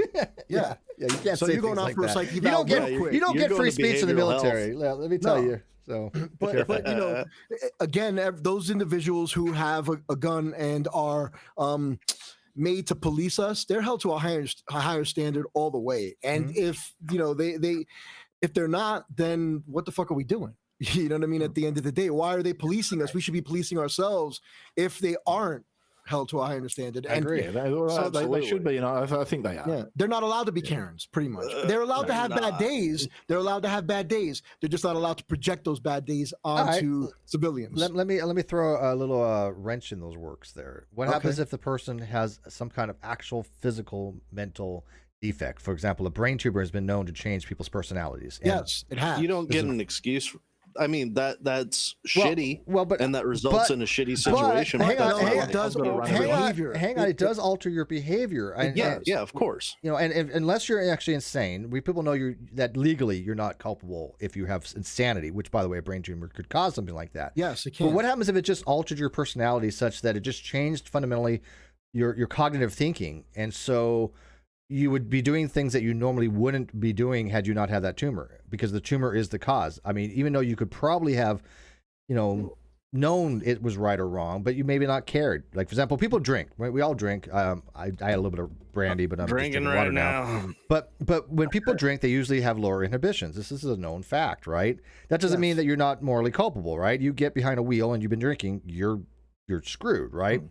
Yes. I totally fine with that, right? Because the way the law looks at it is, if you're cognizant enough to take the chance to drink, you're taking the chances you might do something stupid and drink and drive. Therefore, that's the way the law looks at it. You don't lose your culpability there. But what happens, like I said, if it's a physical thing that makes your mind do that, it's not your choice at that point, right? Then what? No. Well, that's those like people saying need anyone, to get the help. Yeah. Anyone can be a sociopath. I mean, and that is a mental condition. I mean, where do we excuse it? I mean, at the end of the day, if you've had something that's some kind of brain trauma that's altered your personality to that point, what can you actually? You can't just let people get away with things. It's if at that point then they need to be worked with and psychologically evaluated and helped through it. Well, that's what needs to happen. Yeah. That being said, I've got to run. Yeah, okay. All the talk about pizza before made me hungry, and I've ordered pizza. So I'm going to go and eat that pizza, and I'm not going to abuse the person who makes it. Give them a tip. Wow, you're a good man. Good man. The bar. You've set the bar. You've set the bar. Really. Wait. Down here. You better not have one pepperoni out of place. There's like, you know what? I will call. You know what? They're wrong for this. This is supposed to have 16 pieces of pepperoni. This one only has 15. I want it free. Centimeters. It should be 5.9. I've been ripped off. Anyway, part of I'm going to eat. By the way, you laugh at that, but have you ever heard the suit for Subway? Because they said it was a foot long and it was actually 11 inches. Yeah, that was a big thing. Ooh, I'd complain. Well, that gets into false advertising. See you, man. Every 13 subs, they get a sub for free, the greedy bastards. Yeah, can you imagine being that anal that you're like, hey, it's only 11 inches? Okay, whatever. That's that big of a fucking corporation. I don't know, man. That sounds pretty sneaky. Yeah, well, I guess a lot of bread. I don't remember what their excuse was, but they said like the way they mean a foot long, they don't mean actually like 12 inches. But I don't like, okay, then what the hell do you mean? What was it? Foot long is one word. So not to cut you guys off, but AT2 wrote, it could being of a shitty person be a result of a mental health concern. Yes, and that's what we were just talking about, right? That with like you said, with the tumor pushing on that front part of the brain and completely altering the way a person normally reacts to situations, those people should be the first one in line to get help, whether it be to remove the tumor and then go to a psych afterwards and talk about the different issues. I just wanted to make sure I touched on. Let's go one step further. Let's go one step further. Let's say you have something like that and you're committing sin, and God goes, hey, you committed sin, but you're like, hey, but you gave me the goddamn brain tumor. No, that was Satan. Oh, God damn it! God damn it! But think about that, right? I mean, if God, here's one of the issues that I've talked about before with one of my friends from Reasons to Believe, is that if God has to have a litmus test, he has to have some kind of demarcation to say either you're in or you're out, right? Either going to heaven or you're not. That's binary. And so, I asked her, is like, well, how is it God deciding, how much you need to actually get in and how much you don't, when you just, if the only requirement is that you love my son, well, how much?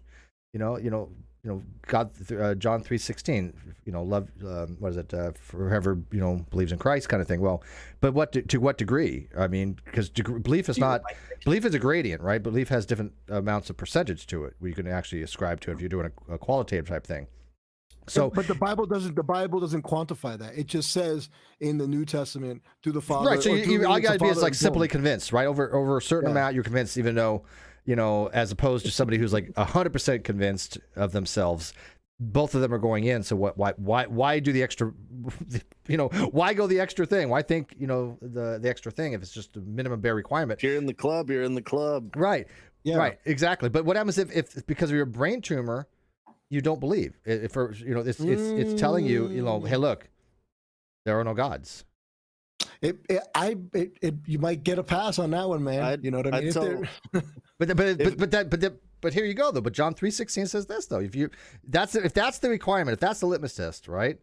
For God so loved the world, they gave his only begotten Son. Whoever should believe on him have eternal life. Whatever, But if you don't, it doesn't give a pass. It doesn't say. But if you have a brain tumor, then they don't list exemptions in the Bible, right? They didn't list complex medical conditions in the Bible. It's almost like they didn't have the technology. So maybe if I'm in that case, I'd tell God, hey, burn me in hell, tumor first. Well, you wouldn't burn the tumor out, because then you wouldn't have a tumor. Then I know what I did wrong, and then I'm a good person. And why is a good person burning in hell? So, well, maybe he takes into account how you were prior to your medical condition. I can tell you this. I am very atheistic damn, when it comes to one. hell. I think the whole narrative with hell burning, I think that was all contrived with the Catholic Church and other churches to try to get people to convert. I think a lot of that was just fear mongering. Yeah, I am pretty well convinced of that. It's just there's so many different reasons why I can't believe in a God that would be doing that. But isn't the connotation of hell, the insinuation of hell prior to that, isn't it like post-Mesopotamian or pre-Mesopotamian? I think it came from the burning sulfur and things of that nature. But from was it Sodom and Gomorrah, or what was where they burned the bodies? It was Gomorrah, wasn't it? Sheol. Sheol. Was it Sheol? Sheol. Yeah. Sheol. Yeah. And so look at the boy. Yeah. What's up? Dude, you've been downtown. You've been reading. Stop that. Yeah. From downtown, it's good. Stop educating yourself, man. So Sheol was like the place where people would be burning the bodies, and it was like the land of death kind of thing. But it wasn't like the way Dante's Inferno had looked at hell, as in the place of eternal torment, depending on the degree of severity of what you were doing. Lawyers would have one level, and Satan would be at the bottom, and then you have adulterers and things in the middle. I think all that, of course, was all just added in later on. So I think if a God existed, I think it would be much more toward universalism, if you know what that is, where everybody is saved. So one of the things, what's funny is that we completely are going left field here, which is fine with me. I love Rum and Coke Night. That's what happens. But no, it's still on target. I mean, this is still on the same. I was actually talking to my wife. She was telling me, how was she explaining this to me?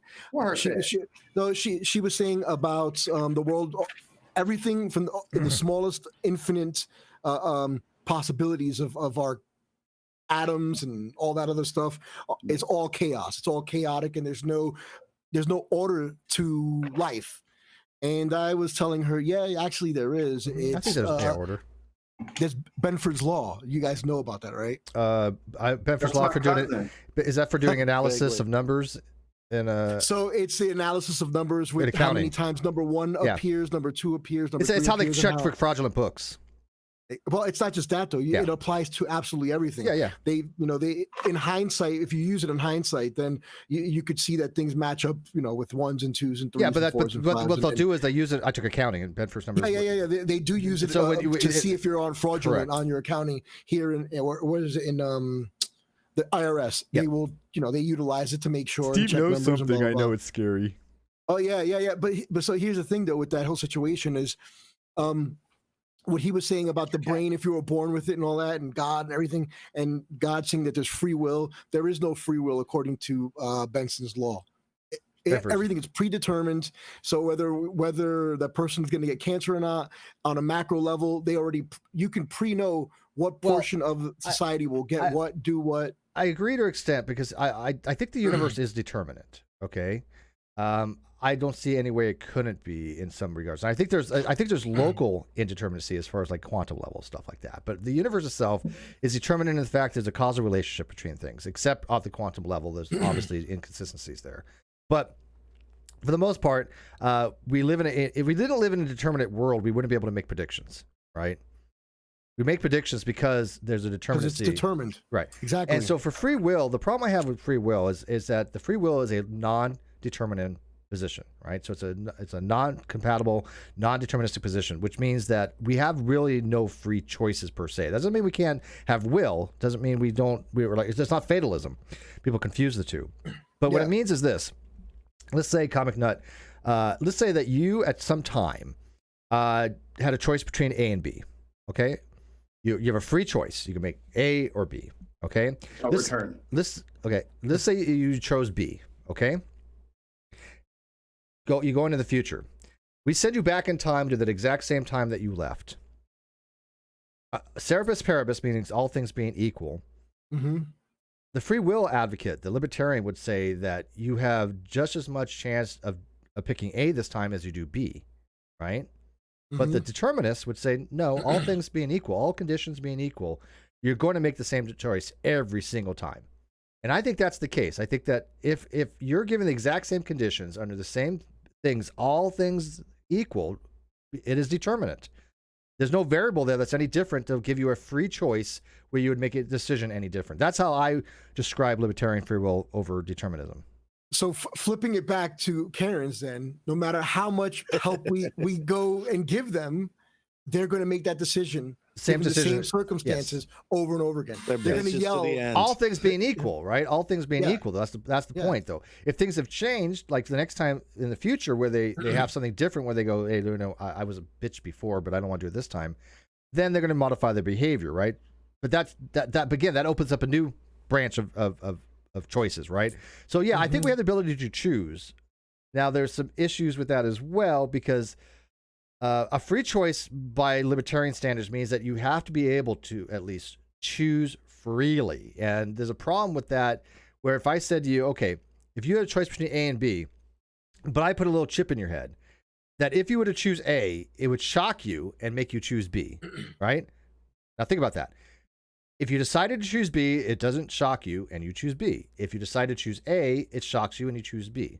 Either way, the outcome is the same. You still chose B, right? So yeah, that's done. You're always going to choose B no matter what. But in one case, you seem to have a choice. In the other case, you didn't have a choice. But to you, you don't notice the difference. So does it matter?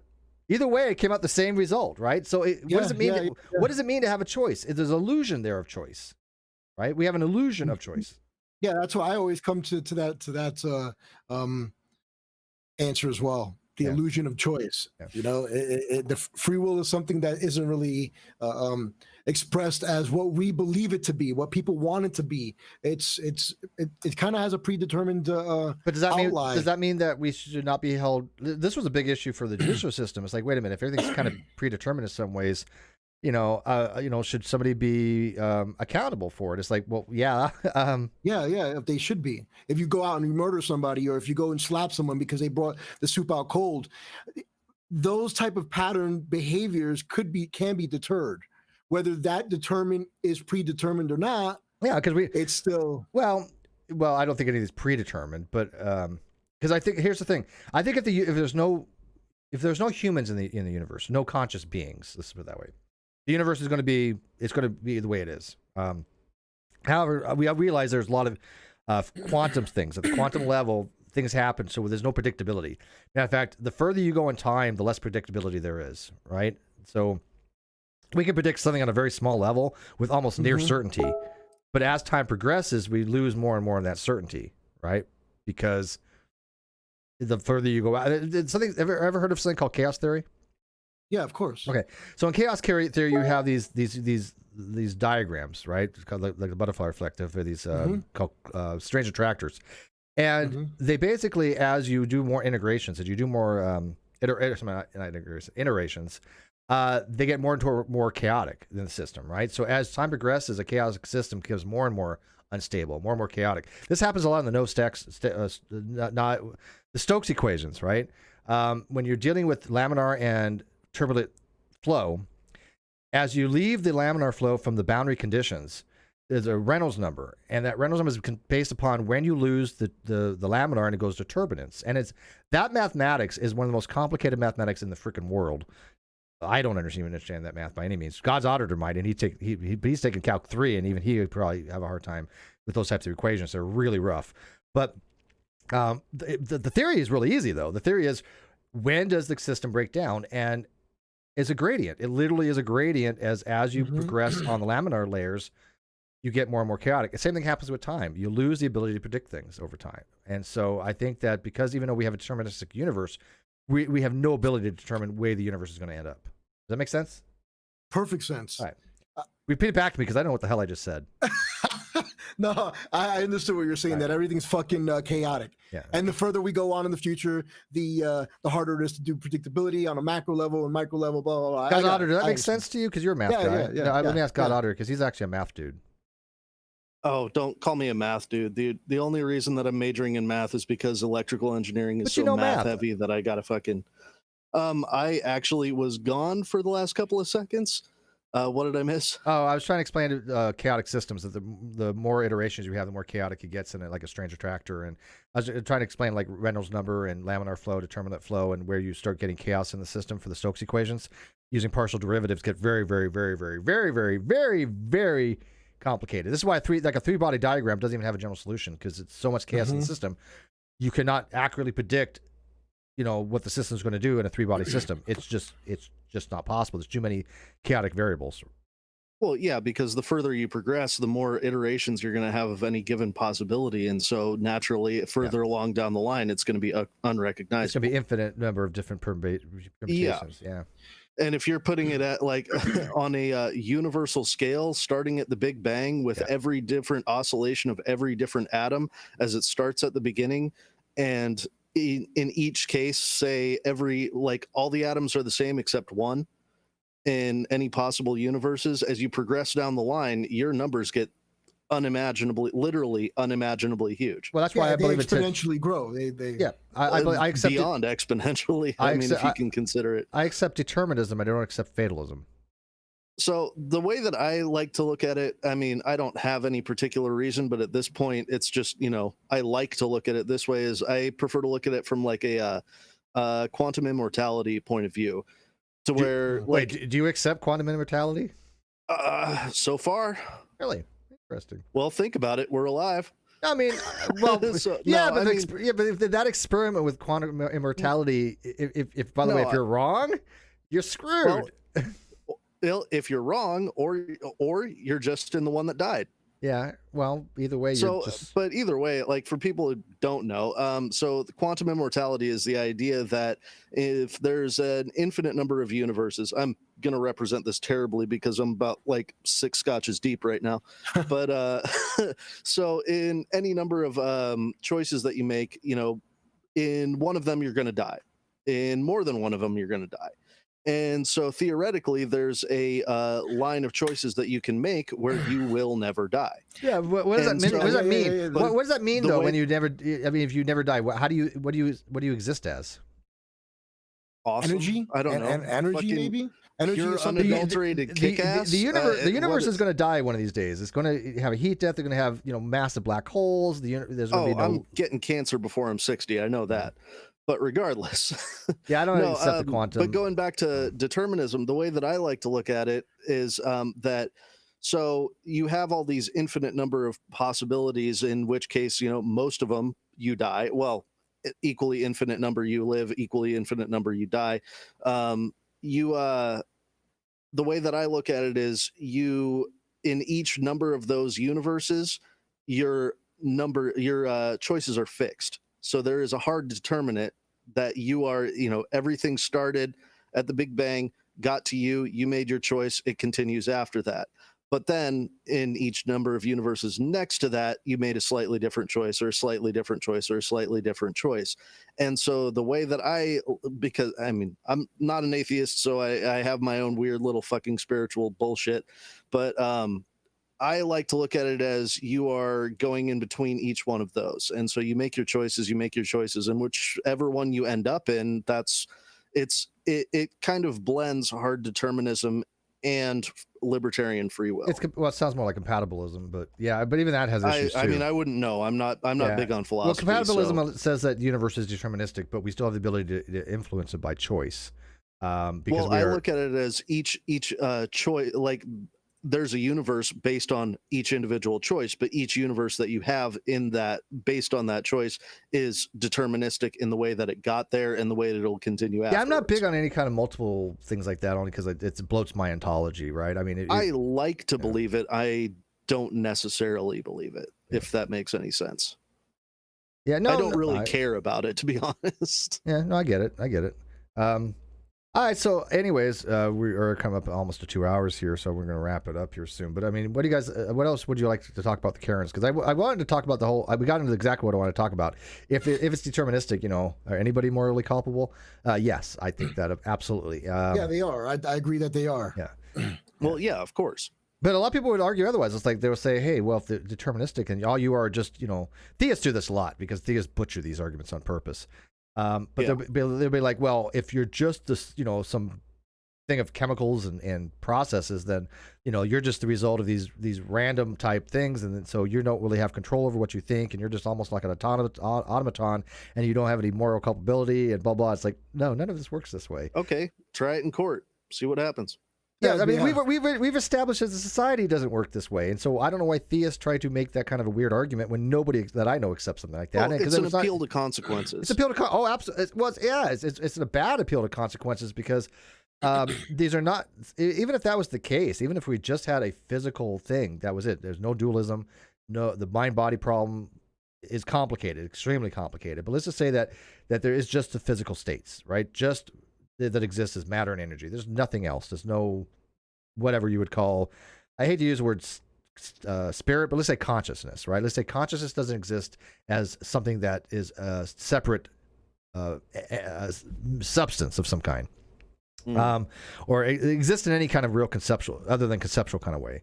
Then I don't think it entails that we're beholden to to just the physical.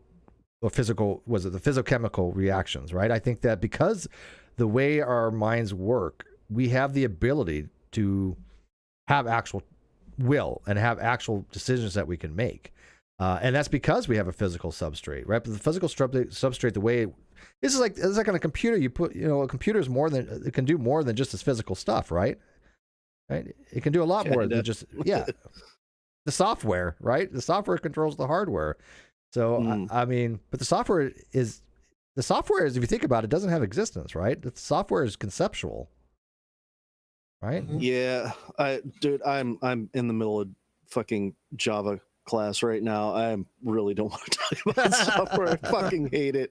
Hate it. It's worse than Calc 3. Maybe there's a huge relationship between computer programming and philosophy, maybe.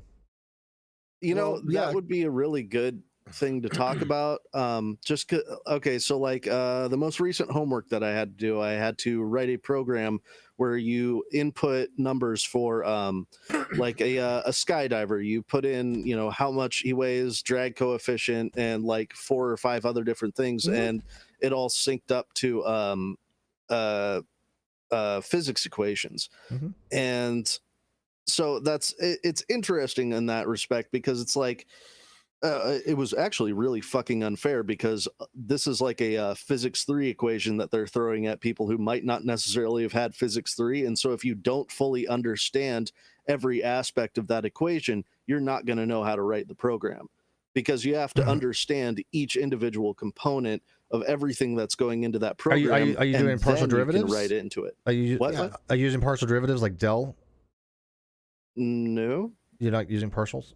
I'd have to go look it up. It's there's no derivatives in it from what I because I'm having Dr. Kroon. Dr. Kroon is starting a YouTube channel and he wants to do tutoring type stuff. He wants to like do videos and the first problem he's working on is a physics problem that he wants to show people how to solve using Lagrange mathematics. And I don't know if you ever used Euler Lagrange, but Jesus Christ, man, this is like I get the ideas.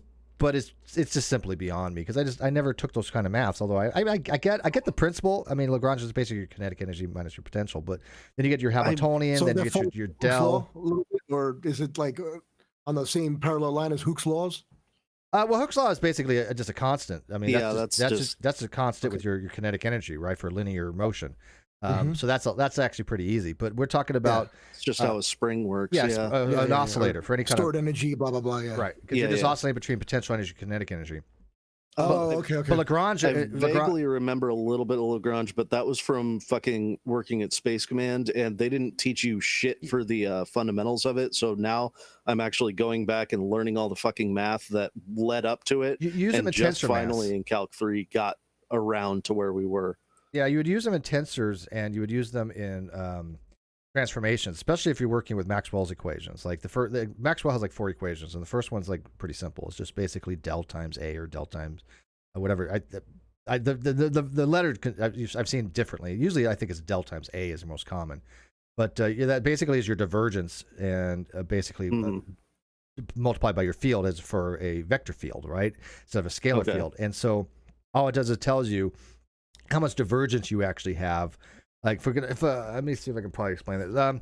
So like for a magnet, right? A magnet, you have 2 poles, right? You have a north and south pole, right? And coming out of the north, you have these lines of flux, and out of the south pole, you have these lines of flux. And there's a divergence there. However, there's straight lines of flux. They're just electric charges, is what you electric magnetic. Well, this is a magnetic field. Kind of. This is a magnetic field, but the magnetic field in the bar itself is parallel. And so the net divergence is 0, which is, and that's actually the second law, if I'm not mistaken. People have to remind me, but I think that the Maxwell's equation for the second law is the del of the divergence times your magnetic field is always 0. And the reason for that is because of the fact that if you're looking, I don't remember Gauss law. Gauss law has to do with how much flux going into a area, and how much coming out of the surface area, orthogonal to the surface area itself. Resistant, or no, not resistant. Not resistant. It's electromagnetism. Electromagnetism is what that is. It's electromagnetism. It's fluid. 6 months ago. It doesn't matter. The law says it was like 20 years ago for me, dude. The law says whatever goes in has to come out equally if it's orthogonal to 0. Yeah. So it equals out to 0. So for a magnetic field, it's 0. This is why if we find a magnetic monopole would be amazing, because Maxwell's equations would be impossible. Yeah. According to Maxwell's equations, magnetic monopoles are impossible. Now, really, but because the del times your magnetic field equals 0, and therefore, if it equals 0, you cannot have a magnetic monopole. You cannot have a divergence, which, by the way, convergence and divergence, they're all divergence. But in the vector field, if you look at it, it has to all equal in a magnetic field. You can't have something along the lines of like, for example, in electromagnetic waves, that doesn't apply. You can have divergence in an electro field, but in a magnetic field, you can't. That's why you always have a south pole with a north pole, because everything that comes in Gauss, it comes out. Has to come out, and it keeps flowing and it keeps flowing. I got you. Yeah, we learned even that if you break it in half, you still have north and south. Yeah, exactly. So that stuff gets pretty fucking nerds. That stuff gets pretty fun. I fucking hate it. When I took why did I choose to do this? When I took myself? fluid theory, I was like, this sucks, because you would think, oh, it's fluids. What do you got to know about fluids and incompressible fluids and hydraulic theory and Bernoulli's equations? How complicated can it be, right? Oh God, it's freaking ridiculous. I'm dreading going into physics 3, because that's Josh says it's the third law. Propagation. Okay. He says the third law. There's a second, but again, it's been a while. But it's the third law. He's a math guy, physics guy, so he knows. God, yeah, I'm not a math guy, dude. So like, I got a 4.0 in Calc 3, and I could not fucking tell you how I did that. I think Calc. I think some of the higher calc actually gets a little bit easier than some of the lower calc. Depends on I think Taylor series aren't that complicated to a degree. They're not that complicated. It's just, I'd say the hardest part is actually keeping track of everything. Like with longer integrals. Those are a pain in the ass, because you spend the entirety of Calc 1 doing derivatives, and then you get into integrals and you have to work backwards. Yeah, integrals suck. And because you go into it with the mindset of a derivative, it goes this way, it does this, etc. And then you go Calc 2, and it's like, oh, integrals. You're going to do the opposite of everything you just did. And then you have to line it all up and add it all together and make sure that you didn't make a single fucking mistake the entire goddamn time. And you got to know the rules, right? I mean, you got to know the fundamental theorems. And by the way, Josh has sent me some the other day, and I've seen something similar before, but he was relating how to do an integral, why it works with using Pythagorean theorem, right? Because when you have an integration of something like the integral of 1 over the square root of like u squared minus b squared or something. If you actually do the integration, you end up with like sine something or other, right? Or I think I think it's arcsine, arcsine or something. But I think so. I had the rule cheat sheet. I think it's arcsine, 1/2 arcsine or what? No. On that one, it's just sine. But on one of the other rules, it ended up like 1/2. I did it the other day. It was a 1/2 arcsine something or other. And you're thinking to yourself, why is it I'm doing integration? Because you don't deal with that stuff in derivatives, but in integrations, you end up with these weird trigonometric functions. Oh, and it's like, why? And he sent me a video that actually was like, that's actually like straight up legit easy to figure out why it is this case using Pythagorean's theorem. Maybe I'll go over the video that he sent me, and I'll do a thing on it. Little fucking secret. First time I took calculus, I fucking failed it because the teacher sucked at actually teaching it. Second time I took it, I Calc 1, I got like a 3.7, Calc 2, a 3.8, Calc 3, 4.0. And the reason why was because the actual teacher, the second teacher in Calc 1, actually explained how you get derivatives. The first one didn't do that. I started with graphical calculus. We learned graphical calculus first, which was great because that's what they emphasized. Don't worry about doing it analytically. Get the concepts down of the time rate of change for your slopes that are tangent to your function, right? So that was how I was like, oh, okay, this makes sense. I just want to know at that point, it's an instantaneous point, what's happening, right? With your differential. Yeah, the first teacher that I had did not make any kind of connection between the difference quotient and what your derivative actually is. Yeah, that's like conceptual stuff they should know. That's like assumed. Like that's okay, here's the difference quotient. This is this. Okay, moving on to derivatives, and it was like, okay, so we're just doing something completely different. What I would do is, I've done this in my videos. You guys can go watch my calc videos if you guys want to learn a little bit basic calc. Because I'm not a math guy either, so I'm a total lay person. But if I can explain it, you should be able to figure it out. Math. But if you start off with first principles, right? If you start off with the very first principle of calculus, you can derive a lot of stuff. You can get to the power rule and some other and chain rule, and you can do a lot of stuff to explain.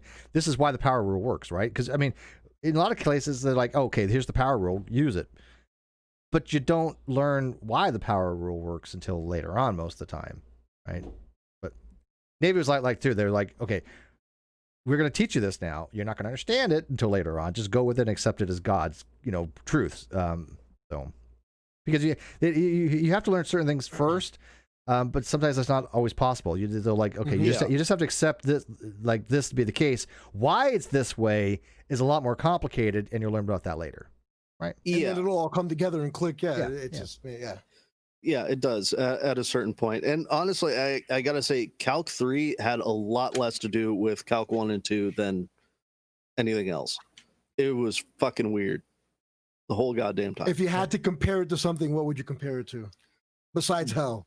Well, damn it, you took my only fucking option. No, oh God. Okay. Let's say, dude, that's a really tough comparison. Calc 1 is multiplication, Calc 2 is division, Calc 3 is land navigation. Okay. I mean, honestly, were you doing like ordinary homogeneous equations like ODEs or PDEs or anything like that? Let's see. From what I remember of it, there was a lot to do with Taylor series, polar coordinates, Cartesian coordinates. Maclaurin series. I believe that was in there too. A Taylor series is a special case of Maclaurin. It's centered around zero. Yeah, honestly, I fucking math talk. Oh yeah, math talk. Why the fuck did we get into this? I don't know. Yeah, I'm drinking. God damn it. Well, that's the Rum and Coke Night. We're gonna wrap it up because we've lost the plot with the Karens. Yeah. Karens wouldn't be able to figure this shit out. Damn it, Comic Nut coming into the stream fucking shit up. Right? This is why we don't invite you anywhere, man. All right. Awesome. Anyways, show your stuff, dude. So, Comic Nut, you go first. By the way, did we help you get some subs? We were trying. Yeah, I think I got a few. Today I lost them. It looks like I lost like 3 or 4. I don't know what the hell's I've been going on. losing them left and right. It's just people, dead accounts, people purge, and I don't push my channel that much. I think it is the purge. Plus, with my debacle of last week, people were kind of pissed off at me. Some people were mad, some people weren't.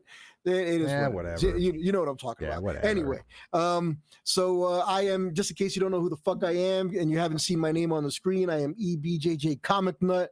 We talk about collector edition toys. We talk about comic books. We talk about all sorts of vintage Japanese toys, and I do reviews on them as well. Plus, we talk bullshit as well as drama bullshit too. We just cover some of that stuff, a little bit of everything.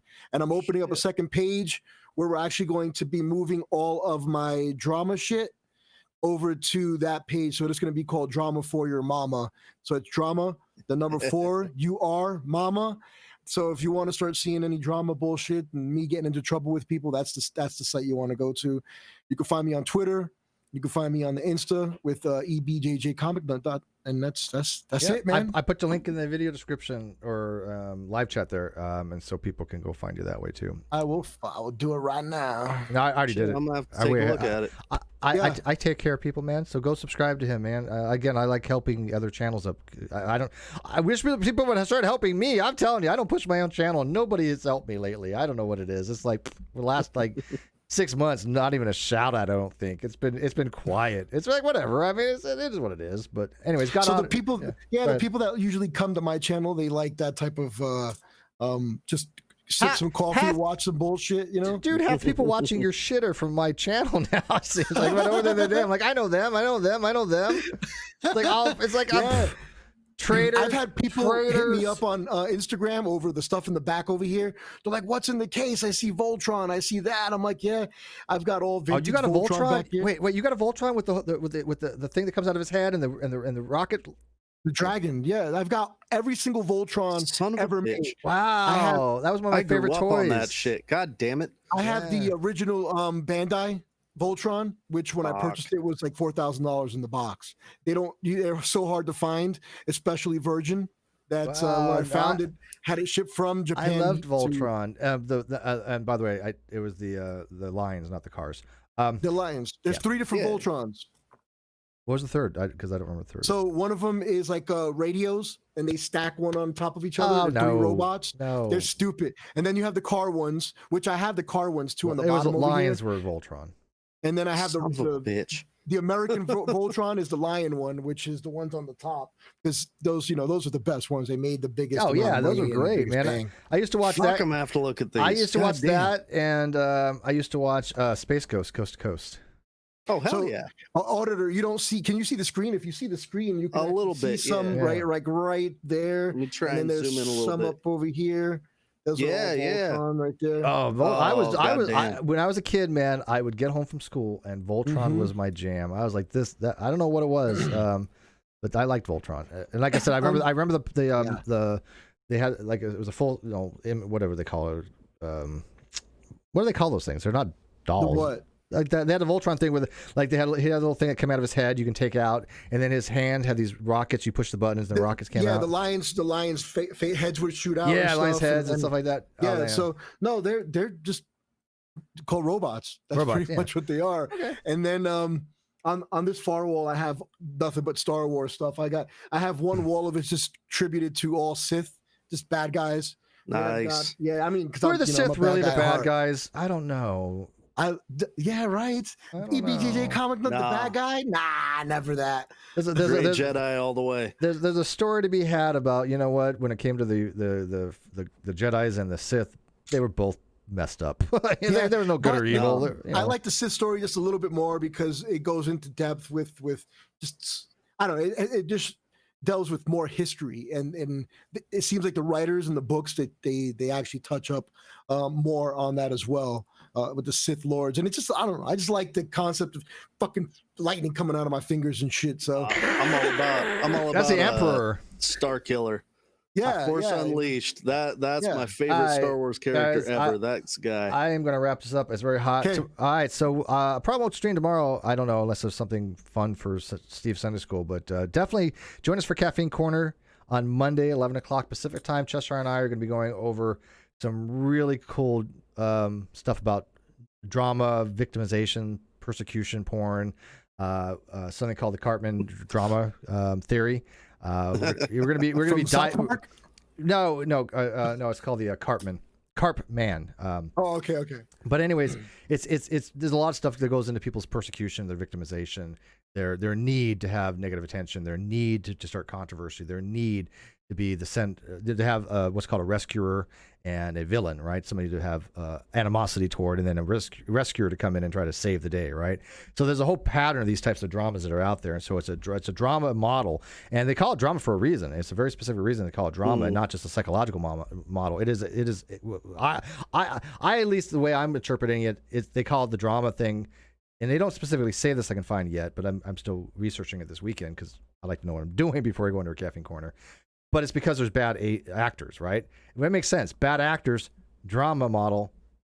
See, I think there's a correlation. Where are you going with that? And like I said, I'm going to dive more into it this weekend, but that makes sense to me. But anyways, guys, good night, and thank you for watching. Like, subscribe, and share. And by the way, leave comments. People are leaving more comments now. I'm liking that. Love reading the comments. Mm-hmm. Later. Enjoy. Peace.